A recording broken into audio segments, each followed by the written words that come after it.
afternoon, ladies and gentlemen, and welcome to our little program, Mystery with 52 Friends of Mine, the deck of cards.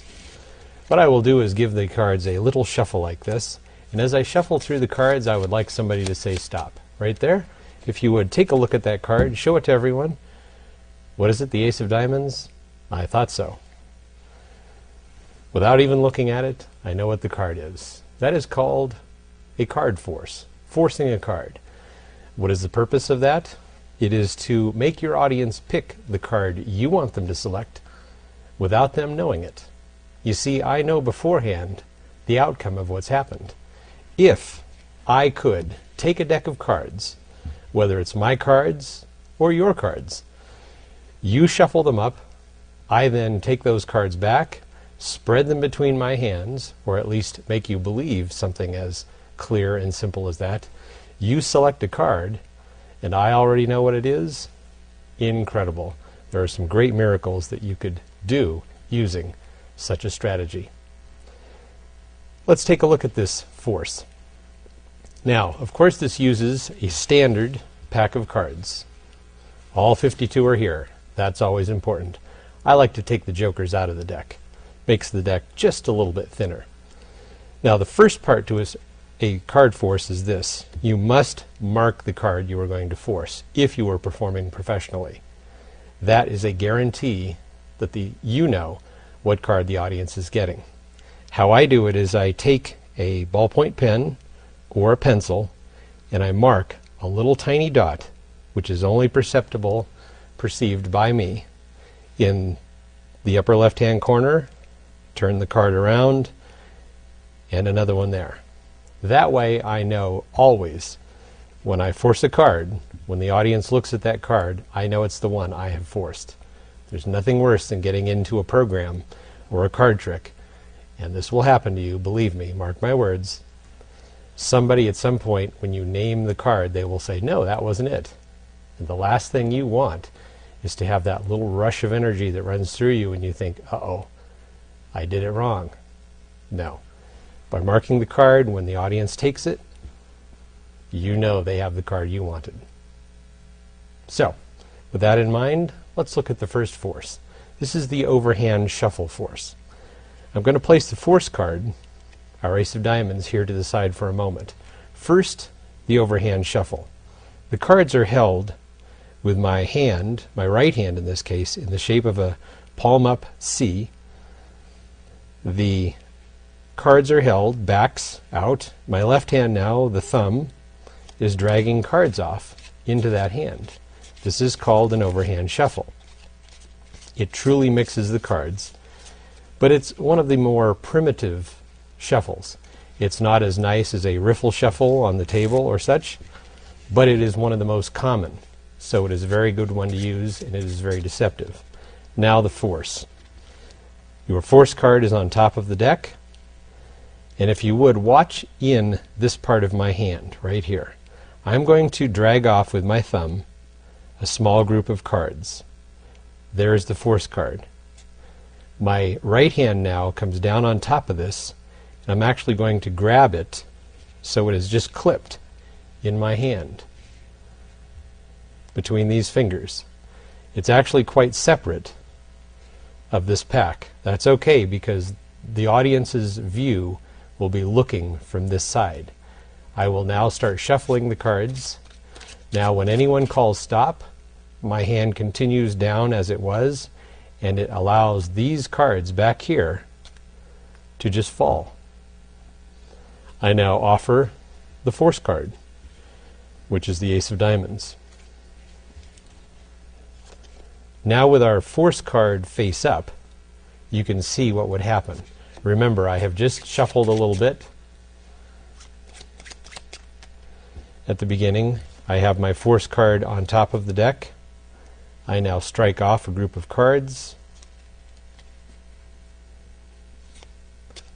grab a hold of them inside, like this, and now I begin shuffling. Somebody says stop.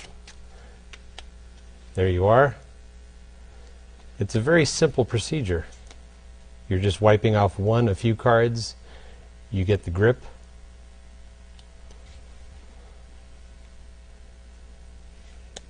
You begin shuffling. They call stop.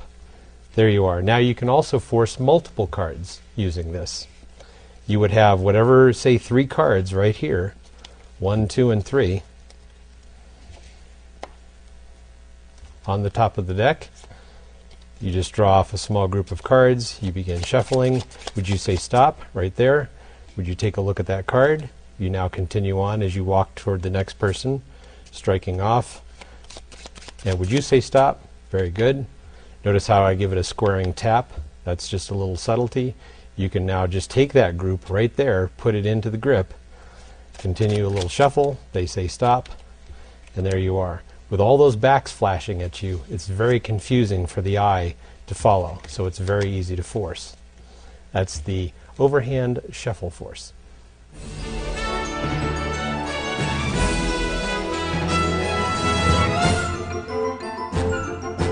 Let's take a look at the Hindu shuffle force.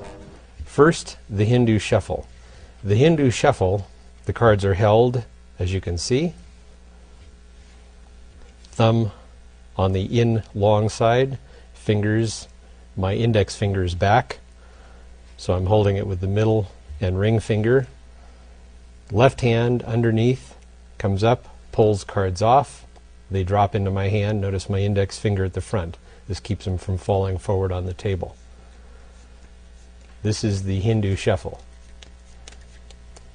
Now, you can force, in the Hindu shuffle force, you can force a card from the top of the deck, this being the top or the back, this being the face. Let's first do the face. And here's what it would look like. Ladies and gentlemen, I'll shuffle through the cards like this. As I do, I would like you to say stop. At some point, I will show you a card. Now, as I shuffle through the cards like this, you can see there are many possible choices. Wherever you stop me, you will get a random choice of a card. So as I shuffle through, if you would just say stop, stop, perfect. Take a look, and of course there is our force card. Now, when you reveal it, of course, you would lift it up with the backs of the cards toward you, so your audience can see this way. You would never hold it so you, the magician, can see the card. You would shuffle through, stop, pick it up, and allow them to see it. So that's shuffling it from the face. Now let me explain how this works. The card begins on the face of the deck. Watch from this side and you can see what happens. When I start Hindu shuffling the cards, I don't grab the whole deck. I merely grab the upper group of cards. It could be the upper half, the upper 2/3, doesn't really matter. You're just leaving bottom cards aside. The audience will perceive that you're shuffling the whole deck, which makes it look extremely random. So I grab an upper group of cards, and as I'm shuffling, I'm allowing these to fall off. My ace of diamonds, my force card, stays right there on the bottom where it should. Now, after one quick shuffle like this, telling them what I'm going to do, shuffle and let them look at a card, I continue, I group, pick up, I pull a few cards, and I flash. I say, now wherever you say stop, I will allow you to see a card. So you can see now, and here's what I do. My action is I turn the deck over, and I allow my thumb, my right thumb, to drop off a card or two. I continue. I flash again. I would flash this way. I flash and say, wherever you say stop, you can get a selection of a card. You'll notice there's a whole deck to choose from here. Now what you're just noticing is the audience believes that by me shuffling like this face card is constantly changing, when in reality it wouldn't in an actual shuffle like this. But I am dropping cards each time off this face. Now once you've got them set up mentally for that, the bottom of the deck is my force card. I now take the whole deck in hand, draw cards off, asking them to say stop whenever they feel like it, and when they say stop, this face card has not changed. The audience will believe it has. You hold it up, let them see your card, drop it into the deck, and continue on with your revelation.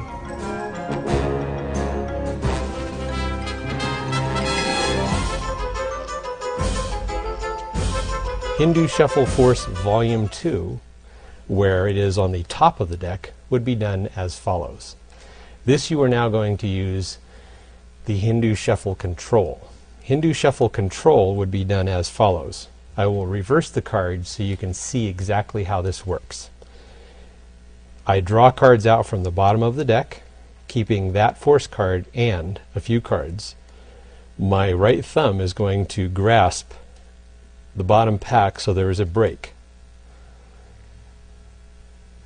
And I'm going to hold that break as I shuffle. And in a moment, I will stop and I will push off a card. Let me show you what this looks like at full speed.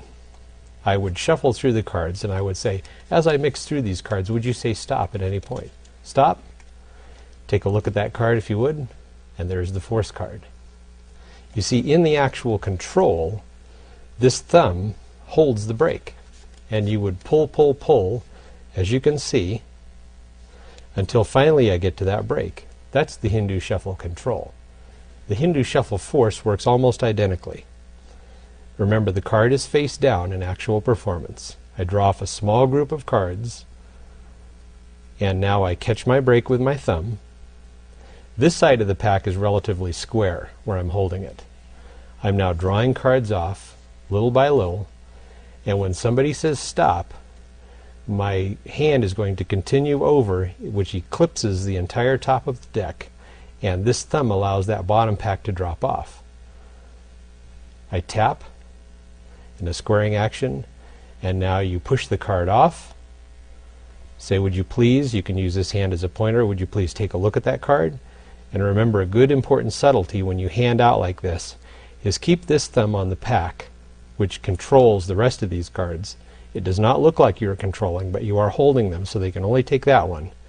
And now turn your head to the side when you do this, as if looking away, not to see the card. That's an important subtlety in a card force. Here's what it looks like one last time fast with the card face down. As I shuffle through the cards, the nice lady here to my left, would you say stop? Stop right there. Take a look at that card if you would. I turn my head to the side. I reach out offering that card, and of course there is the force card. Hindu shuffle force on the top of the deck.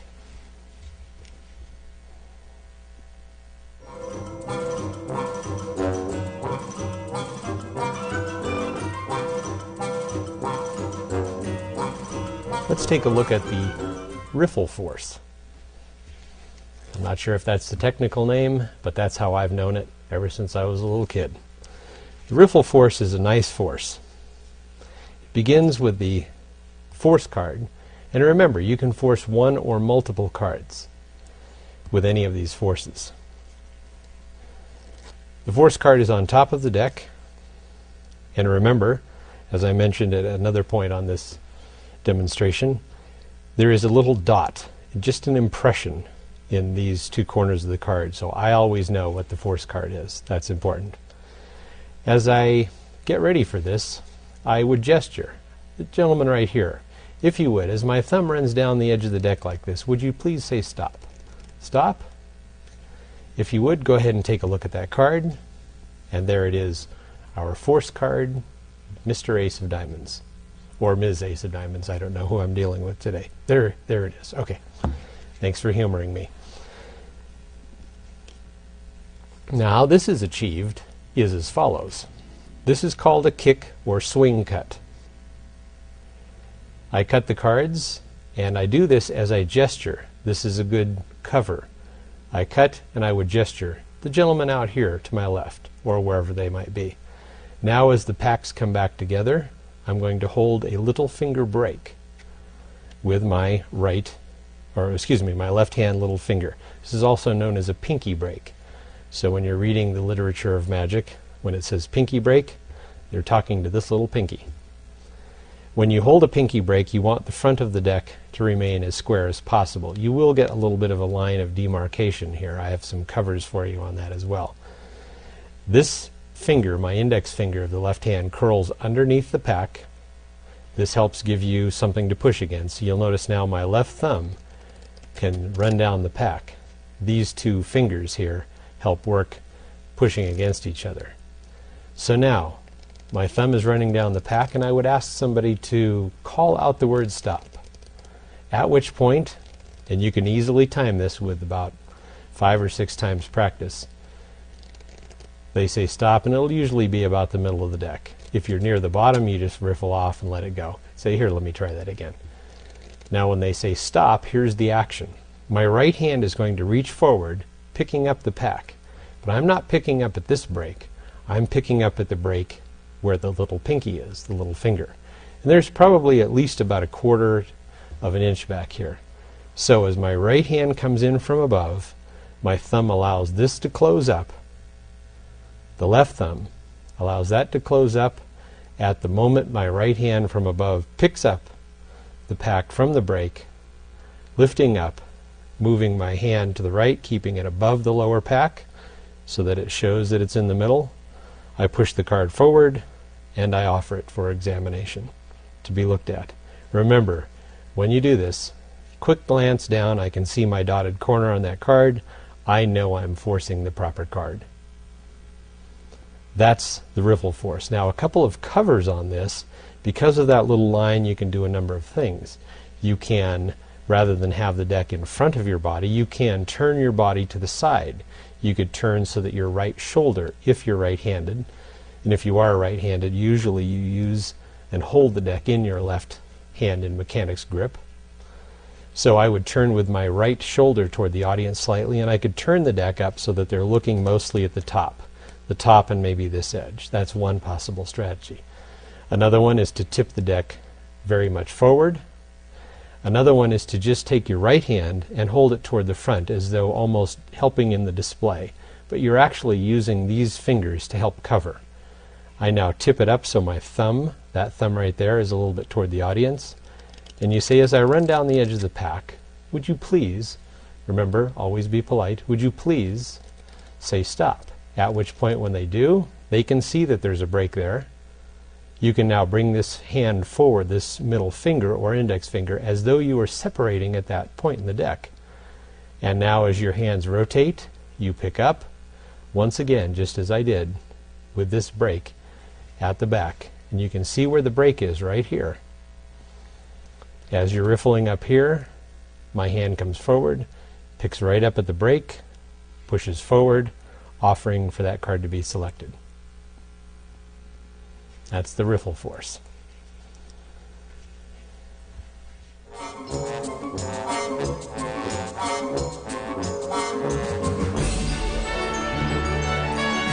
Now here's a helpful hint for you when doing card magic and if you force a card. Let's say you are having a card selected and you force the wrong card.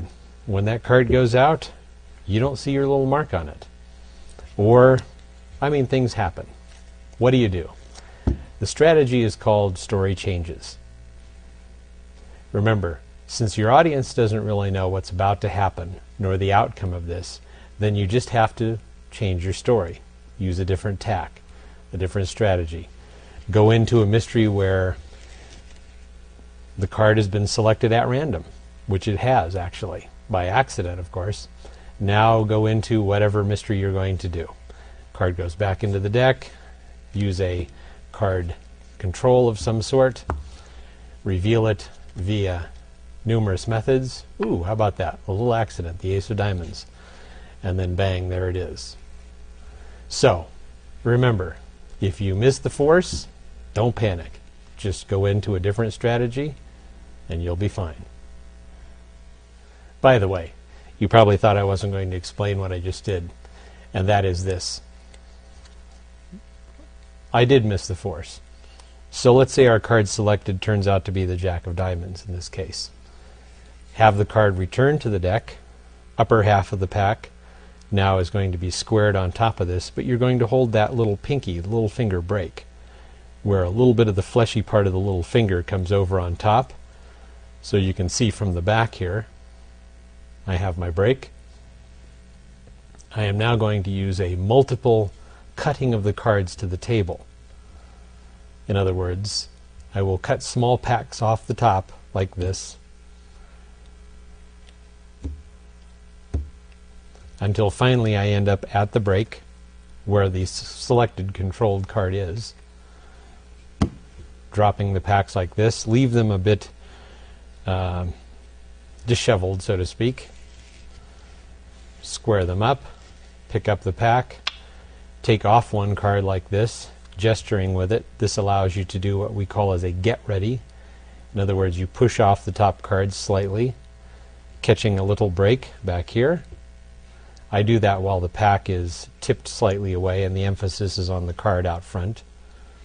Bring the card back, and now get ready and do your double lift. In other words, turn two cards over as one.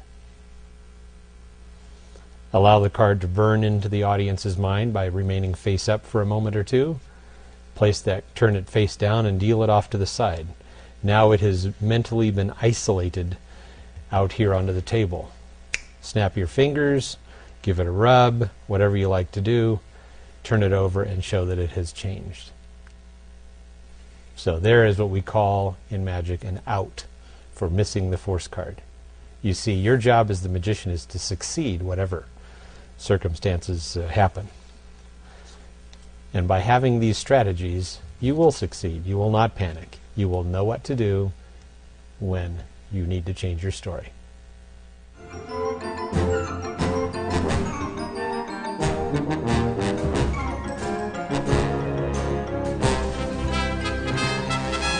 I need to have a card selected, so let's see. How about somebody right over here? If you would just name a number between, for example, 10 and 20. Out loud, if you would. That's easier for me to hear. 15? Perfect. Let's see. 1, 2, 3, 4, 5, 6, 7, 8, 9, 10, 11, 12, 13, 14, 15.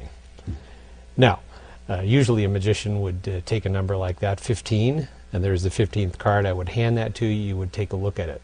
But let's make this even just one step more interesting. That number that you just named at random, 15, is comprised of the digits 1 and 5. If we add those together, we get 6. So let's continue on 6 more cards. 1, 2, 3, 4, 5, 6. If you would, go ahead and take a peek at that card. The Ace of Diamonds? I thought so. Now here's a very nice, simple way of forcing a card that requires no manipulation skills whatsoever. This is called the 10 to 20 force. The force card, once again, which is marked so that I know it, is 9 cards down from the top of the deck. That's where it begins. So here's 1, 2, 3, 4, 5, 6, 7, 8, 9. The card to be forced is 9 down from the top. Remember that. Now I'm going to ask my audience to choose a number, and I try to sound as though I'm just making this up at the time. Between, say, let's keep it simple, 10 and 20. So, sounds like you've made it up at that moment. Now remember, the number has to be between 10 and 20. That means 11 or 19. So it's in there. And if somebody says 20, you say, nah, somewhere between, say, 10 and 20. So, they say 15. Now this is purely mathematical in how it works. I'll do it like this. Let me turn over my force card. There it is. If somebody named 19, let's say, 1, 2, 3, 4, 5, 6, 7, 8, 9, 10, 11, 12, 13, 14, 15, 16, 17, 18, 19. Now, what happens is that when you say 19, when I add those two digits together, 1 and 9, that gives us 10, I'm going to be counting back to the ace. You see 19, let's see, 9 and 1 is 10, 1, 2, 3, 4, 5, 6, 7, 8, 9, 10. And at that point, I just automatically hand them the next card. It's easy to know because of the marked corner. When you get to this point and you've counted, you don't need to look down here questioning, was it this one that I give him or was it that one? You know, because you can see just a little indentation there. Remember, it could just be a fingernail nick in the edge of the card, whatever you want. But without hesitation, you just set these cards down, push the card forward, ask them to remember that card. Now it doesn't matter what number they say between 10 and 20. If they say 11, you count 11 cards. 1 and 1 adds up to 2. You count back 2 cards. The math takes you back to that 9th card every time. If they say 16, 1 and 6 turns out to be 7. Subtract it back. It automatically works. So it's a mathematical type of thing. So just remember the important points. The force card is 9 down from the top to begin with. You count out that many cards into a pile, pick up the pile, talk about how those two numbers added together add up to this, and now count back down and hand them the next card, and that will be the force card. Experiment with this, have fun. A mathematical force, remember it's all just based on your acting job. So act as though it's being made up at the moment, and it'll serve you very well.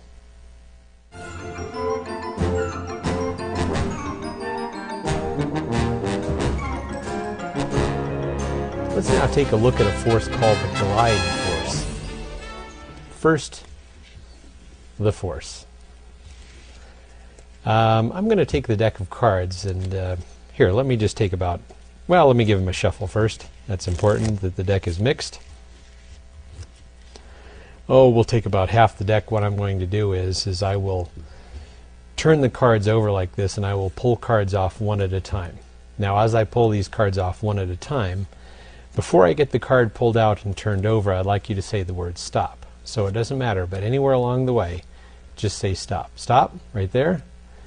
That's the next card. Would you go ahead and take a look at that? And of course, there is our force card, the Ace of Diamonds. Now, how does this force work? I'm very glad you asked. Thank you. Here's what happens. The force card begins on the face of the deck with one card on top of it. Now, you can do this with the entire deck in your hand if you like. It's just a bit more of a handful, that's all. For younger hands that may be smaller than mine, and mine are not very large hands. But for smaller hands, that's why I usually like to take about half the deck. It's easier to do the glide with half the deck. We'll do it with the full deck at this point. The glide is as follows. The hand, put the deck in front of you like this. Your hand, whether right or left, now comes in on the long edges of the pack. The hand is over the top. These are the short edges, just so you know. Short in length, long in length. Whenever you read that in a book, these are the long edges. I'm going to pick up the pack, and I'm going to hold it so that these fingers extend over, especially these fingers right here. And I'm going to glide back the card. In other words, I'm holding it and I'm just kind of squeezing back. Notice how between my index and middle finger here, it separates. So, I'm going to show the face card without calling attention to its name. I'm just going to say, as I hold the cards like this, I'm going to turn the pack over and I'm going to draw a card off the face. Now, remember, my Ace of Diamonds is underneath right here. This is what we call a subtlety in magic. They have seen the 6. I've turned the pack over. I've drawn off the 6. So they know what action is taking place. In other words, the face is changing. I now, as I slide this one out and push it out, I'm going to glide this back. I glide back my Ace of Diamonds. Now what I can be doing underneath is secretly drawing out the next card. Over and over. This is what it looks like from the top. So I'll keep drawing out cards like this from under the pack. And whenever you say stop, now the audience says stop. Say the next card. And what happens is my fingers merely reach underneath, draw back the glided back card. I draw it out. I push it out in front, turn my head away, say, would you please remember that card? And of course, that's the force card.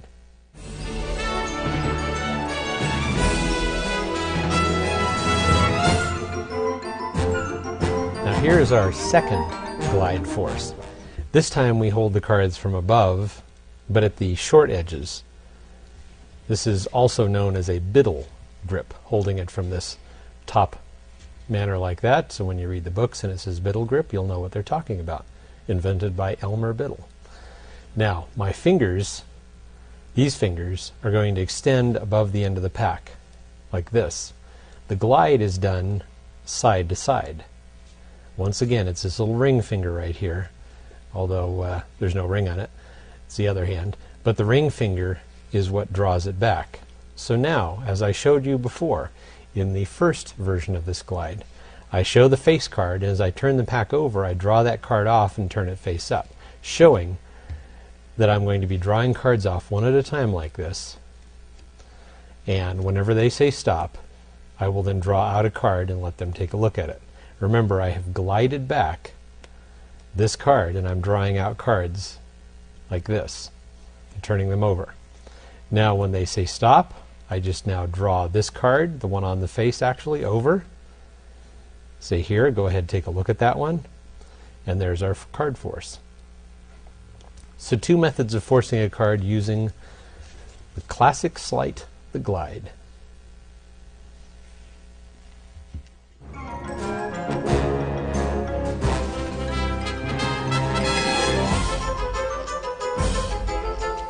Our next force is called the toss force. Now, some of these forces that you will be studying on this demonstration and teaching today is surefire forces. Some are not surefire forces. Now, remember, some of the greatest magic that can be done and performed for an audience is what I call opportunity magic. You set up the opportunity, and if the audience takes it and runs with it, you now have them set for an incredible miracle. The toss force is as follows. Here's the card that I wish to force. I now cut the cards, and I'm going to hold a break. I'm going to exaggerate this so that you can see right here above. This is where the break is. It would be done more with an up and down, vertical. And what I will do is I will toss the cards out onto the table. When I do, what will happen is the deck will spread apart slightly at this point, wide. Now it's going to take some practice on your part to do this. You can toss the cards so they toss forward. You can toss them left to right, right to left. But the idea, and I will separate holding it more like this, and you can see how my hand covers this. I would toss the cards out onto the table and say, would you go ahead and just draw out a card? As I do this, my hand just happens to be in the vicinity right here. As though I'm, just if you would, just slide a card out toward yourself. Now, since this is the widest point right here, your audience many times will bite on that spot. I can see my little mark on that. They will just casually reach forward and slide that card out. Why do I know this? Because of many years of experience. That's how I know it. More often than not, I have spread out a deck of cards, and there was a wide spot, and the audience just went for that wide spot. Unbelievable. So after years of seeing that, I decided to take advantage of that. And then, of course, I realized later on that I had not invented that. I read it in the literature of magic, which there are thousands of books written about. So read some magic books. It's important. It's like taking your medicine. And watch some good DVDs on card magic. Gee, I can think of one great one, Complete Card Magic. That's actually a 7-volume series. But I digress. So, here is your force card. You can do it this way. You can spread the cards with the break. That will cause a separation. A toss or a spread. This is an opportunity force. If they go for it, incredible.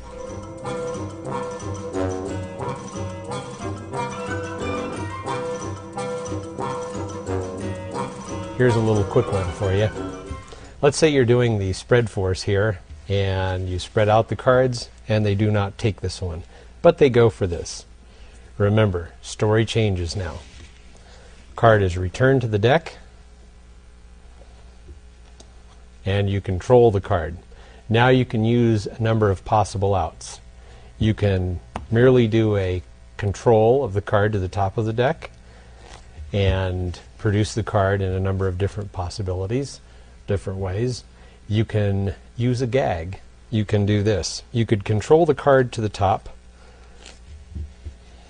turn the deck over, spread it between your hands, draw out a card, for example, a deuce, and you say, and there it is, your card, the 2 of spades. Now when the person says no, you can ask, what was it? And of course they will name, in this case, the 6 of clubs. You can now smile, wink at your audience, and say, by the way, deuces are wild. That will take about a second, and they will get a small laugh out of that. If they don't, you continue on. You can now do a change such as this, where you rub it on your sleeve and it's like that. Let me show you what that change is. You would get the two cards back to back, and you would rub it on your sleeve like this. And as you do this in the downward stroke toward the hand, you snap them over, allow the cards to hit the deck, push that card off, and slide it forward, step back, and bow to your applause.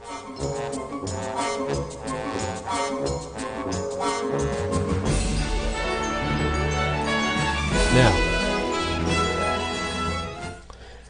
for example, let's do this. Here is my marked card. This is the card I'm going to force. I cut the deck. I do a spread. The audience takes another card out like this. While they are looking at their card, I make sure I have my force card spotted here. And I can even straighten this out so it's very hidden. I can see where my little tiny scratch or dot is on the card. I now have them look at the card, remember it. Now I just take it back and I put it either above or below my mark, my force card. Now I just have them square it up, or I square it up. It goes into the deck, and now the audience believes it is completely lost. But I know in this case it is above the 10 of diamonds. Or, excuse me, I know it is above my force card, the ace of diamonds. There we go. Had a small brain seizure there. So now I know that my selected card is either above it or below it, depending upon where I pushed it in. I can now go with the next strategy, and that is this. My card has not been forced, but however they took one. I used my force card now as a locator card. The card goes in. As I casually run the cards past my face to me, I ask my audience to picture the card in their mind. First the color. Excellent. Good, good, good. And now the suit. A little bit harder. Good. That's excellent. And now the value of the card. Terrific. Now, remember, our audience has selected the 10 of hearts in this case, for example. What I would then do is I would draw that card up, hidden away from them so the back is showing. I would now miscall the card. And I would say, by the way, I got a very strong impression that you definitely chose a black card. It was a club, the ace of clubs. And now as I look them in the face, the audience, they look at me like, no, it was not the ace of clubs. Sometimes they'll look happy about that. Sometimes they'll look sad about that. And you say, that's okay. I didn't think it was either. And you now smile and wink at your audience, and it'll get a nice reaction. So you can use that as an actual presentation, or you can use it as an out. A number of possibilities. Remember, you're showing these magic tricks for the first time to the audience. So they will have no idea that in your mind you felt something went wrong. Just move ahead and perform some magic.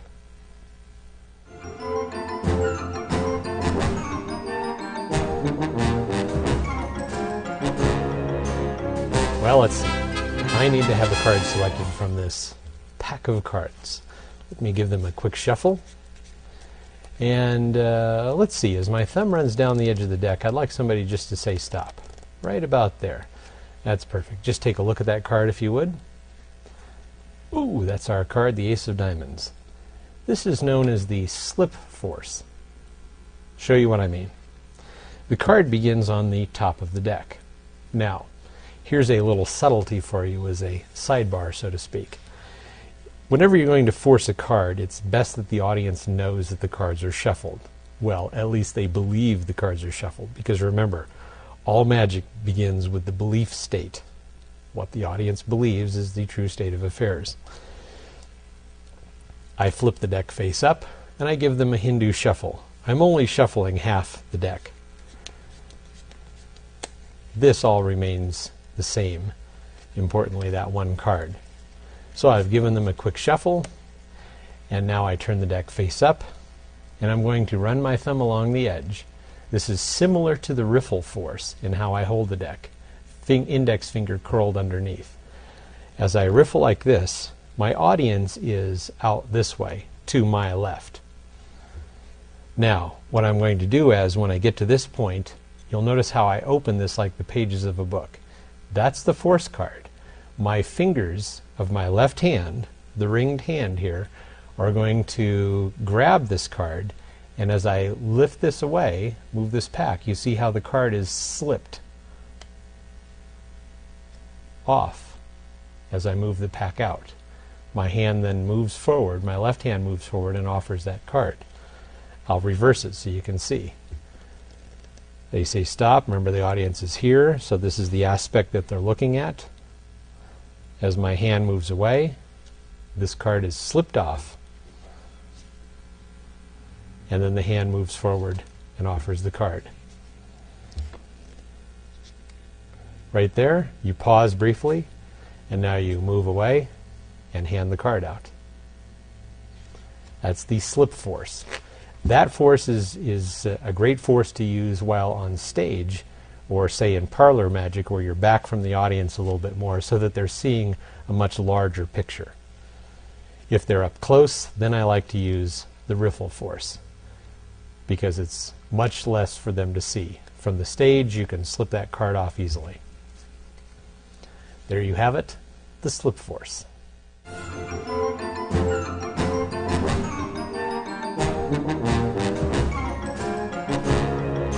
This is our slip force from a slightly different attitude or grasp of the hands. Run your thumb down the edge of the deck, upper half of the deck. Now as I move my hand across, like this, I'm going to be sliding off that card so that the pack comes out from under, the upper half comes out from under that. So I would set this pack down, reaching across, and then offer this card forward. So the action is, I have done this, and as I slide this out, my fingers right here are retaining that card as I set the upper half down, offering that card forward. There's another angle. I leave it to your judgment and practice to see which way you enjoy doing it. From the steel from this way, or here, reaching across with the pack, as if you're merely cutting the cards, is what it would look like. Two handlings of the slip force.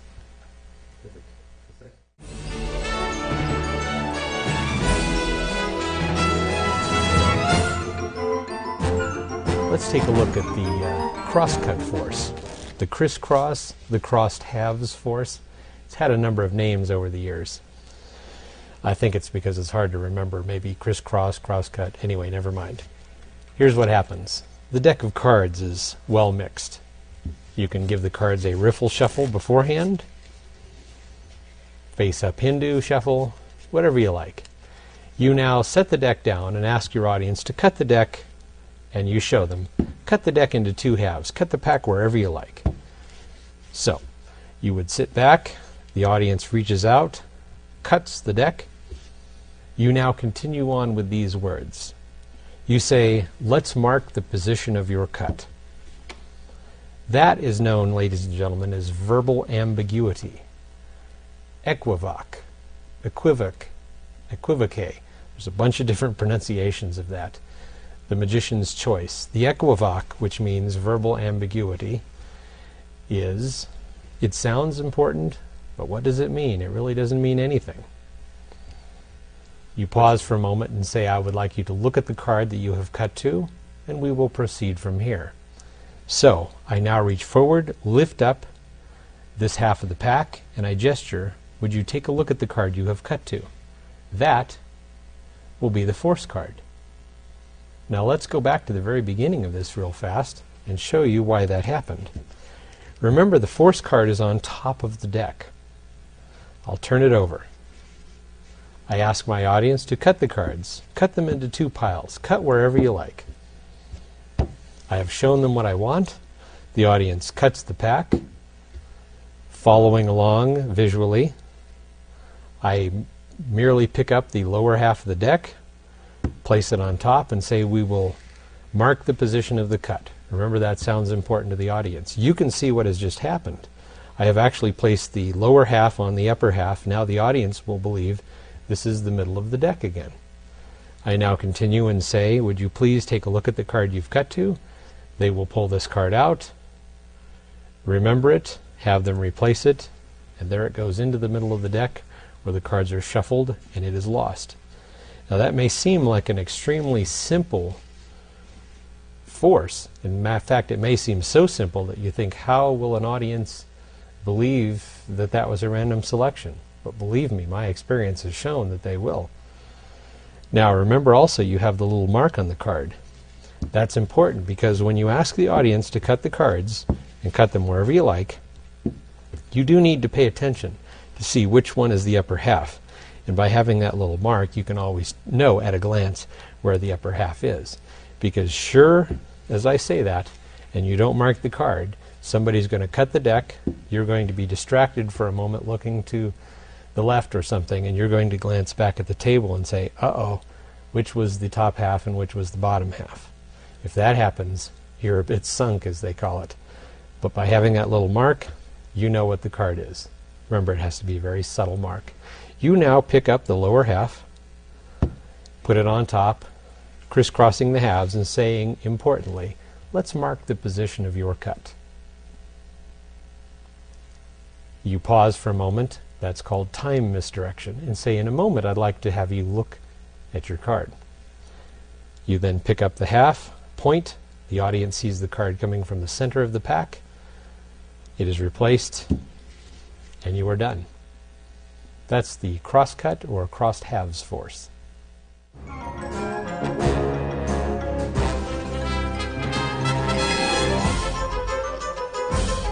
Now, one of the questions you might be asking yourselves at this point is why would I force a card? Well, as I mentioned already at one point or during this demonstration, the reason why you force a card is so you know what the card is that is being selected, so you can plan ahead, and this is why. You could do any number of things. You could take out an ad in the newspaper in the classified section, which is inexpensive. You could have written in a classified section, I knew you would pick the 5 of hearts, Jerry Griffin, and have my name after it, and have that printed in the newspaper. Now, when you go into an office somewhere, let's say you're going in for a very important job, and this is your big chance to get the job, the magic show. I bring out a deck of cards, I have somebody shuffle the cards at random as I casually run through the cards like this, saying, you're very happy with your shuffle, is that correct? You spot the card that you're going to have forced and say, by the way, and you merely cut the deck at that point, you say, let me give them a quick shuffle too. There we go. I would now continue on and say, how about the gentleman here? Cut the deck into 2 halves. Cut it wherever you like. They cut the cards, and you say, now by the way, do you have a copy of today's New York Times, whatever newspaper, whatever local paper you have, it doesn't matter which. You have a copy of that? Yes, they do. And of course, if they're businessmen, they probably will have one on the coffee table. You pick up that newspaper, bring it over, set it on the table, say, would you look at your card? They take a look, bang, it goes back into the deck. Spread the cards face up on the table, have somebody page through the newspaper and read your classified little selection that says, I knew you would pick the Ace of Diamonds, Jerry Griffin. This will absolutely fry these people. They will be devastated by it. And believe me, you'll probably get the job. So that's one of the great things you can do with a force card. You could hire a skywriter to, in the sky, put Ace of Diamonds, whatever, an A and a big D up in the sky. You could draw it on the window on the front of a house, go in, visit your friends, use any one of the card forces I've explained to you, have them draw the drapes open at some point and it says Ace of Diamonds on there. Incredible. You could mail your audience a letter sealed with sealing wax. Have them on the front of the envelope that says do not open until the party Thursday night. Then when you get there, have a card selected. Of course, you know it's a force card, but they don't. You can even offer to them to keep the deck as a souvenir. The card has been forced. You now have your host open the letter, read your prediction aloud, saying, I get the very strongest impression My feelings dictate that when you cut the cards Saturday evening, you will cut to the ace of diamonds. Your audience will be devastated. So there's a little bit of fun you can have with a force card. Let your imagination run riot. You'll be a happy camper, believe me.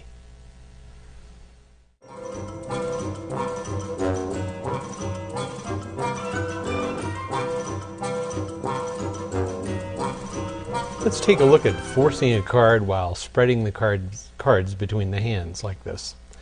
This goes back to Hofzinser from the 1800s. What I would do is I would spread the cards between the hands, asking for somebody to stop and gesture toward a card, pointing to a card. For example, this one right here. Say that one right there. Now what I do is I remove the lower half of the pack and use it to square these cards like this. The upper half. I would now tip the pack up and allow the audience to look at whatever card I am forcing. Let's take a look at the strategy of this, using, of course, my force card, the ace of diamonds. Now there's a number of places this card will start. It can start on the top of the deck, it can start on the bottom of the deck, it can start a few cards down. Let's show first from the top. Now, I would pick up the cards, and as I move forward toward my audience, while the audience's attention is in a panoramic state, in other words, not focused directly on the cards, I can, as I am making eye contact with the audience, this is important, they will be looking at my face, and then they will be looking at the hands in a moment when I draw their attention there. I take the top card off with my thumb, and it goes under the pack, and now I begin spreading the cards between the hands. The card is held in my right hand, as you can see, cupped in the fingers, and as the cards are spread from the left hand on top of it, the card remains hidden underneath the pack, until finally I get to a point where the audience says stop, or they reach forward and you say, please just touch a card. See, this was a touch that goes back to Hofzinser. Hofzinser did not say, pick a card, any card. He merely spread the cards between his hands, offering them politely to the audience, and said, please, touch a card. That's the proper wording that Hofzinser used. The cards would be spread when they touched. You see, what's going to happen is this card, my ace of diamonds, is going to be substituted. It's going to go underneath, and it's going to be the force card. So I would, as I bring this pack away, the audience believes this is their card. This action is going on underneath. My ace of diamonds, my force card, goes in front of that card. I now lift up the pack and I say, would you please take a look at that card? As I turn my head away from the audience as though I'm trying to not see it. The fact that the packs are held and they see it from the middle between these two halves, that's an important subtlety as well. You would now drop the pack down, offer the cards to be shuffled, any number of strategies come to mind, and now you would proceed using your card that has been forced.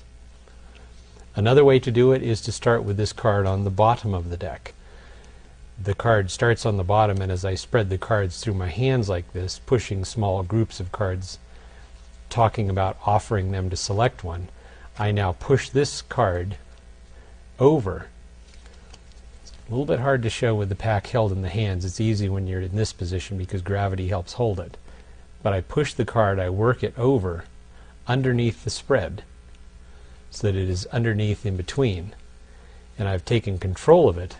So now when anyone says stop, I merely have this card, my ace of diamonds, underneath where I can then make it become the force card. An important point on this is as you're spreading through the cards, make sure that this card is not seen from this front angle. Make sure it stays back slightly because the back of the pack is toward you. Make sure it does not extend out this way. Keep the front tipped down, and also too, keep your fingers, as you notice my fingers are a little bit in front of the pack, and so it's my ring and little finger that work that card over underneath. This is akin to the classic force, which we will be speaking about as well. So you've seen it off the top, you've seen it off the bottom. Now you can see it from, say, 4 cards down. Remember, I have my little mark on it, so it's easy for me to spot. What I would do is I would begin spreading the cards. And as I get a few cards spread out like this, so that the audience perchance does not see it come off the top like this and go underneath, because if they didn't even know that I was going to force the card, they may say, ooh, what happened there? He did something sneaky. What I do is I spread these cards out. The middle fingers of my left hand push that card underneath the pack. And now I can proceed with my spread force.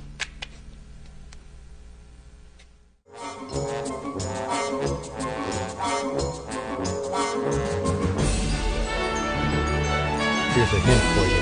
You may ask yourself, you may be asking me, when do I use a force? Well, some of the literature of magic says every time you have a card selected, force the card. That way, whatever happens, you know potentially what the card is already when the card is selected. So, when do I use a force? One possibility, every time you have a card selected. If you hit on that force, jump forward and move and use that strategy.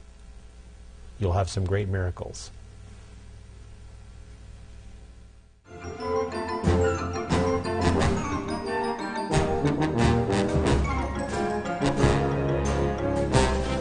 Let's see, I need a card selected. Let me give these just a quick shuffle. How about this? If you would, as I dribble through the cards like this, allowing them to fall between my hands, I'd like you to just say stop at some point. The gentleman here, if you would, say stop, stop, right there. Take that card. Please remember it. Ooh, it's our ace of diamonds. How about that? The dribble force is one of the more random looking forces, that's for sure. Our card that we're going to force begins on the top of the deck. Now, the first thing you need to practice, of course, with this is holding the cards from above and allowing the cards to dribble between the hands. Thusly, what happens is, of course, I'm holding the cards in biddle grip. I take my index finger of the right hand, it goes toward the center, and I'm now giving it a bow down like this. So I'm allowing the cards to fall, or dribble, as they call it, like that. You can either do it from hand to hand, or you can do it the cards dribbling to the tabletop. If you do it one-handed, it seems even more random. Here's now what happens. I cut the cards via the kick cut, about half the deck. You can practice play with half the deck. You can have more cards on top, fewer cards on top, what have you. Because remember, it's the lower half of the cards that are going to be dribbling. So let's take a big bite of cards. So the upper half is just a bit smaller. I'm now going to hold a break with my thumb. The card just below the break, which is this one, that's the card to be forced. I will now begin dribbling cards. Now this is a possible side that the audience could see a break, so I may, if I'm doing it to the table, I may hold this hand out as though I'm reaching in to help steady things.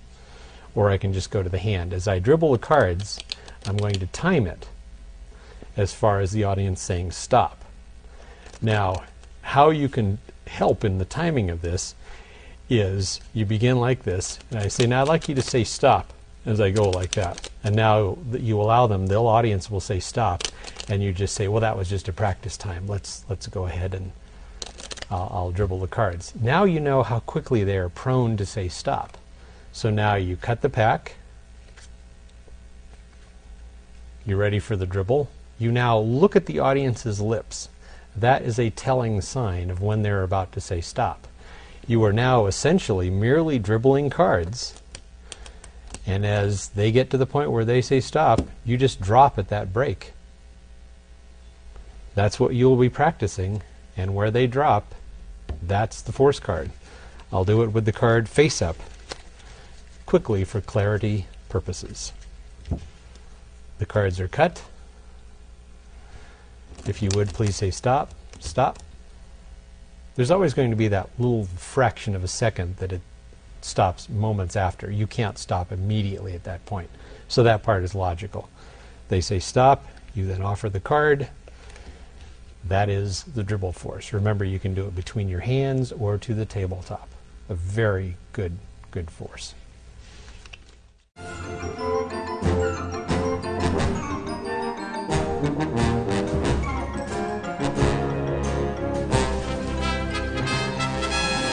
As I cut through the cards like this, what I'd like you to do is just say when as I go like this.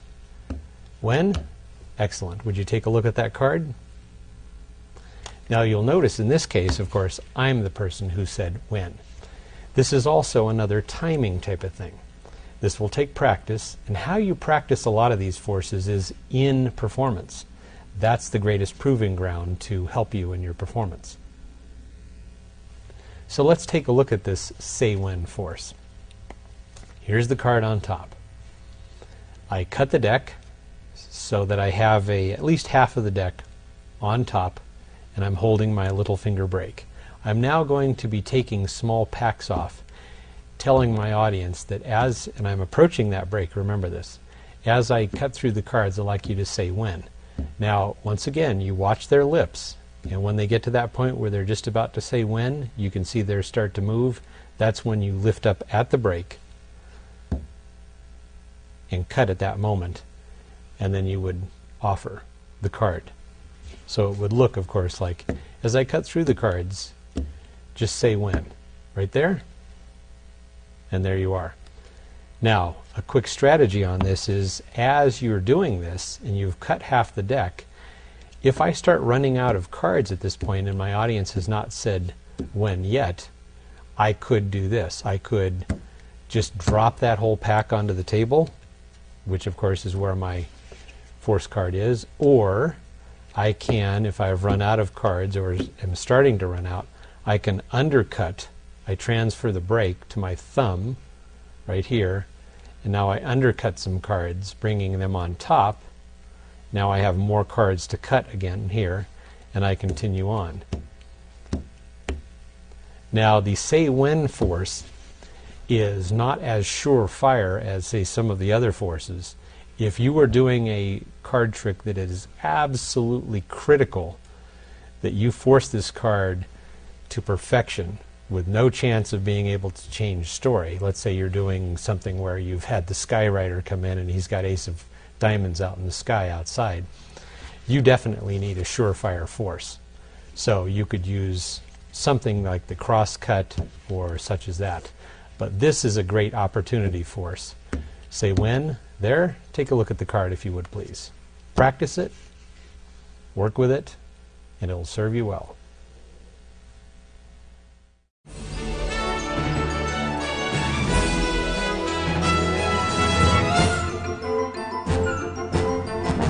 Let's see, I need to have a card selected. As I shuffle through the cards here, what I need is somebody to say stop, if you would please. Stop right there. Perfect. Oh, by the way, I'm sorry, I have the deck face up. If I was to have you take either of these cards, I would definitely know what they are. So here, let me just turn the pack over. And why don't you take that one right out of the center there. Go ahead, draw that out. Take a look at it, remember it, and we'll proceed. Excellent. You've remembered your card? Good. Our mystery now begins. This is the face-up Hindu force, where you turn over the pack. What happens is, of course, the force card is on top. It can be a force card or force cards. Remember this too. Whenever you do any of these forces, you can also force multiple cards. In other words, when I get to this point and I have the two decks like this, I would say, go ahead and take a card. In fact, if you wanted to have somebody else take one, how about you? Would you take one? And the nice lady here to my left, would you take a card at that point?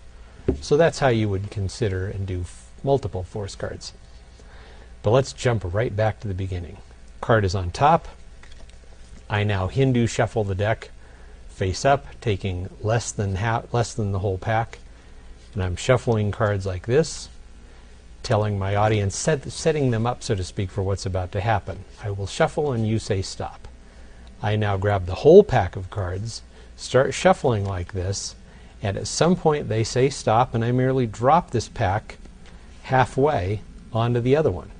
Notice, now when I turn this over, that's the force card right there in the center of the deck. I now merely push that card forward, and I have forced a card.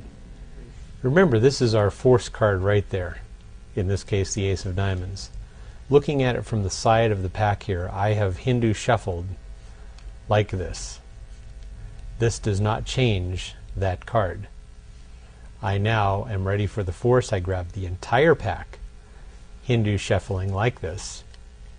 Remember, this is where the card that will be forced is, and when they say stop, I stop the two packs. The one held in my right hand from above is protruding back toward me, the performer. I stop here. Now I say, oh, by the way, I should have shuffled these face down. You see, if I give you either of those cards, I'll know what your selection is. I now, keeping the deck like this, turn the entire packs over, and now it appears to be coming out of the middle, like that. And there is the force, right out of the center of the deck. I thank you.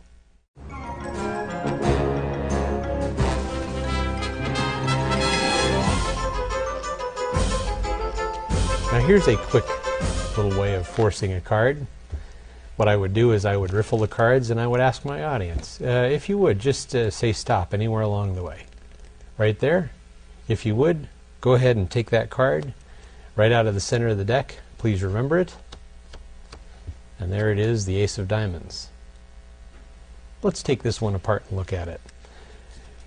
Remember, parts of magic are as you're pushing discrepancies to the absolute limit, but without going beyond. And also, one other important lesson in magic is, remember, what you say and your attitude is as important as your technique.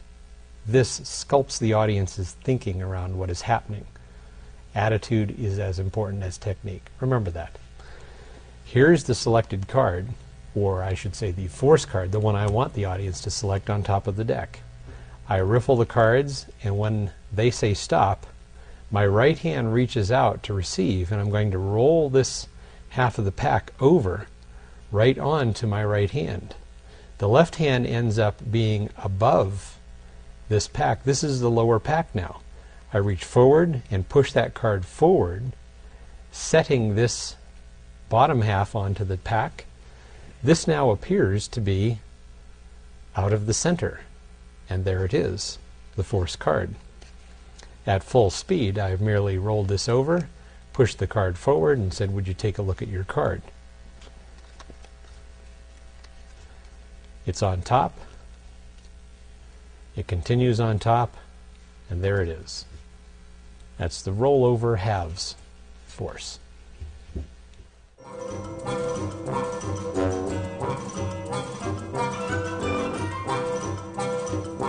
Now probably the all-time greatest force. That's why it's called the classic. The classic force. Spreading the cards between your hands, the audience is asked to reach out and take a card. They do, and there it is, the card that you wish to force. This is one of the most interesting ones. For example, let me give the cards a brief, quick shuffle like this. And how about the gentleman over here? As I spread through the cards like this, what I'd like you to do is go ahead and reach out and grab any card you want. That's it. Take a look. Show it to everyone. Ah, the Ace of Diamonds. Son of a gun. Let's talk about this one. The card begins on the face of the deck.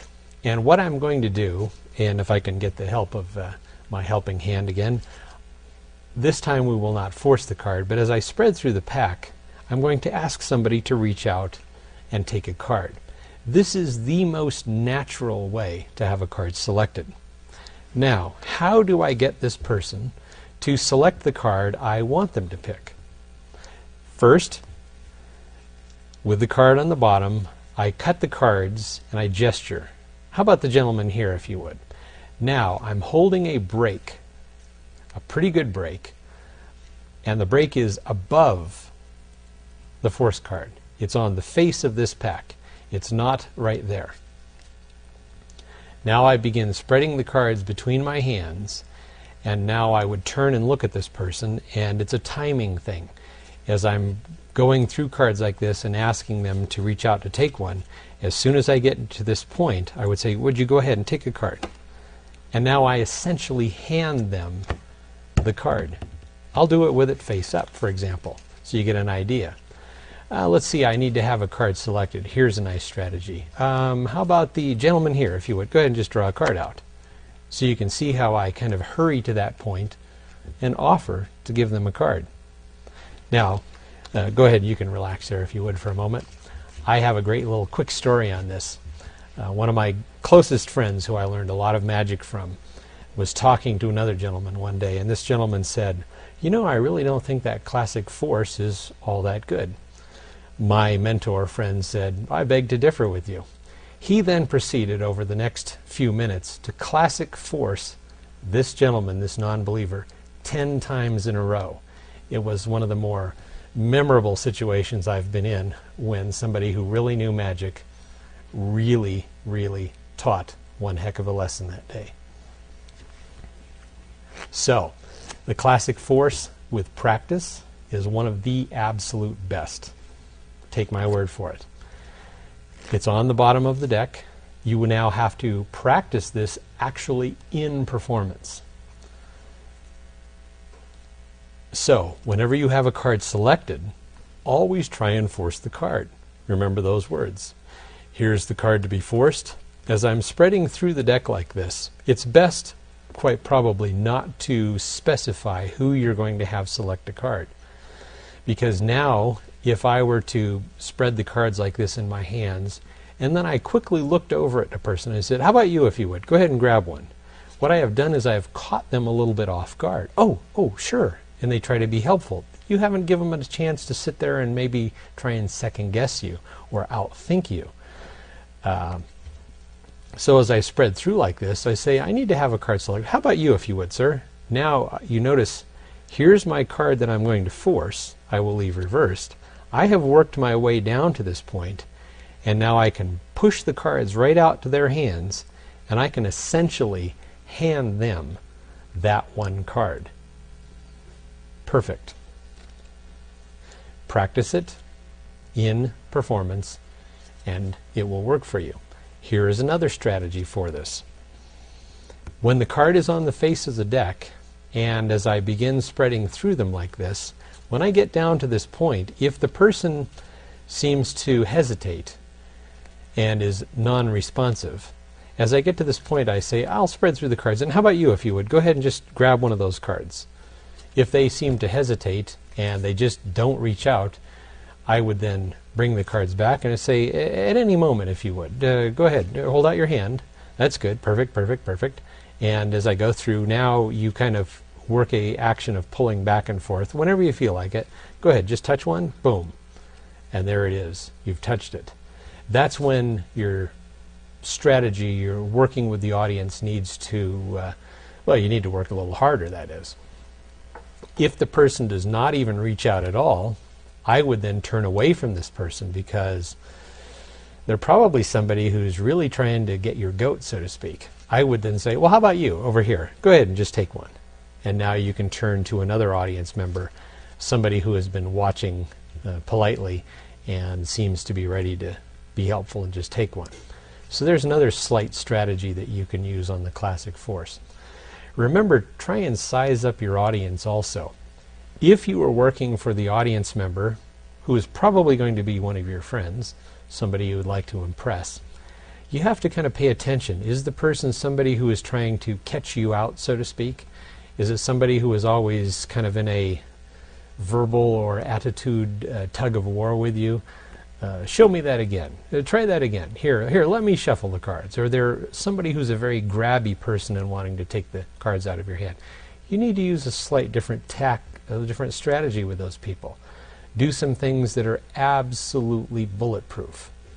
You see, a classic force takes a little bit of chutzpah to try to make it work. And with practice, you will get it to work more often than not. So, let's take a look at another strategy with this. Here's what I like to do if I want to classic force somebody. I will take a deck of cards and I will quickly turn the cards face up casually as though I'm just letting them see the deck. I will spot about 4 cards on the bottom, and those will be the cards that I will force. Actually, all I'm trying to do is force one of them. And if you want to do a setup, what you can do is you can quickly look through the cards and find some cards that are maybe in an ascending order. Like in this case, here we have an ace, 2, 8, and a 4. What I would do is I would switch these so I have ace, 2, 4, 8. Now I would cut the deck at this point, and as I spread through the cards, when I get to this point, I know that these 4 cards right there, those are the cards that I am going to try to get my audience to touch one of. You see, I don't have just a 1 card that I'm trying to force. They can take any one of 4 cards. This makes for a very nice chance because you see I have a huge bite of cards for them to touch. Now when the audience reaches out and takes any one of those, if they took that one, you see I know that that's the 8. If they took 1 second above the bottommost card, the ace, I know they have the deuce. I could now set up the pack a few moments beforehand, and I could say take 4 cards like this, get 4 duplicates. I could have them in various pockets, maybe 2 in my wallet in different places. When I open my wallet, I could unsnap a part and slide a card out. It would appear as though the card jumped from the deck into my wallet. So here is a possible way of using the classic force. But what I did was I took a 4-card bite, and when I ran through here I said go ahead and just take a card, and as they reach forward they have a huge bite of cards to take. Once again, when you are doing a classic force, if you miss, you merely go on to a different trick. In other words, maybe a card trick where the card was actually just a legitimate selection. In other words, take any card and you don't even try to force it. That would be the strategy you would then say rely upon and fall back on. So there's a number of thoughts on a great classic, the classic force. Whenever you're reading some books, always look that one up too. There's always something new you might find. But these are the most important strategies I'm telling you now on the classic force.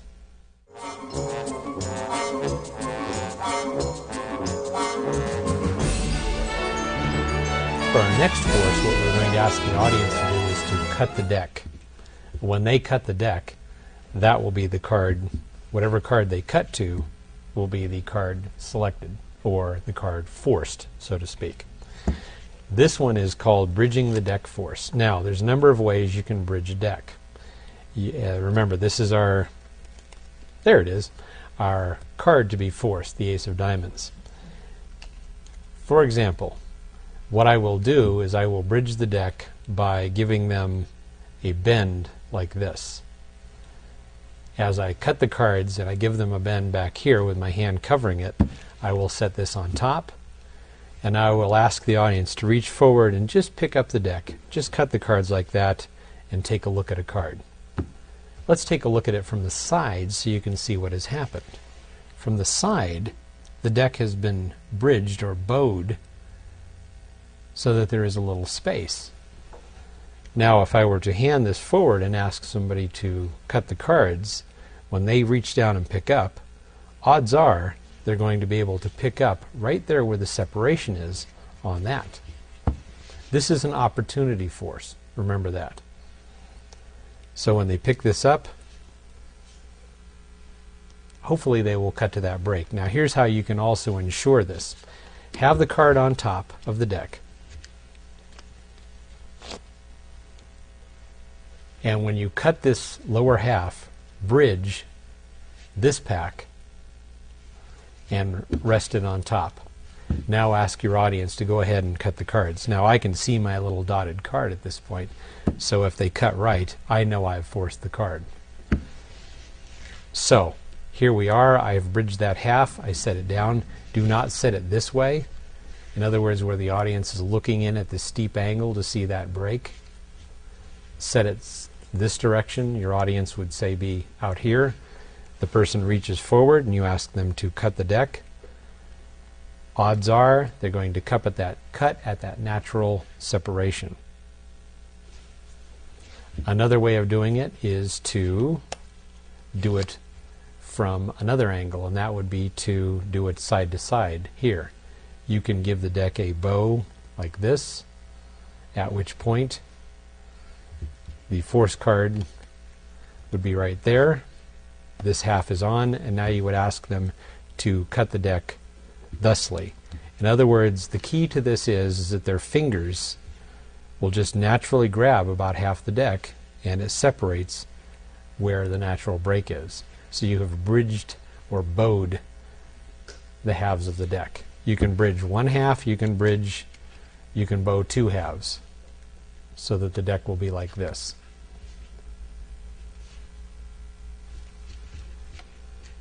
Audience cuts the cards, and there is the force card. So that's one other possible way of forcing a card, by bridging or bowing the two halves and allowing your spectator to cut the deck.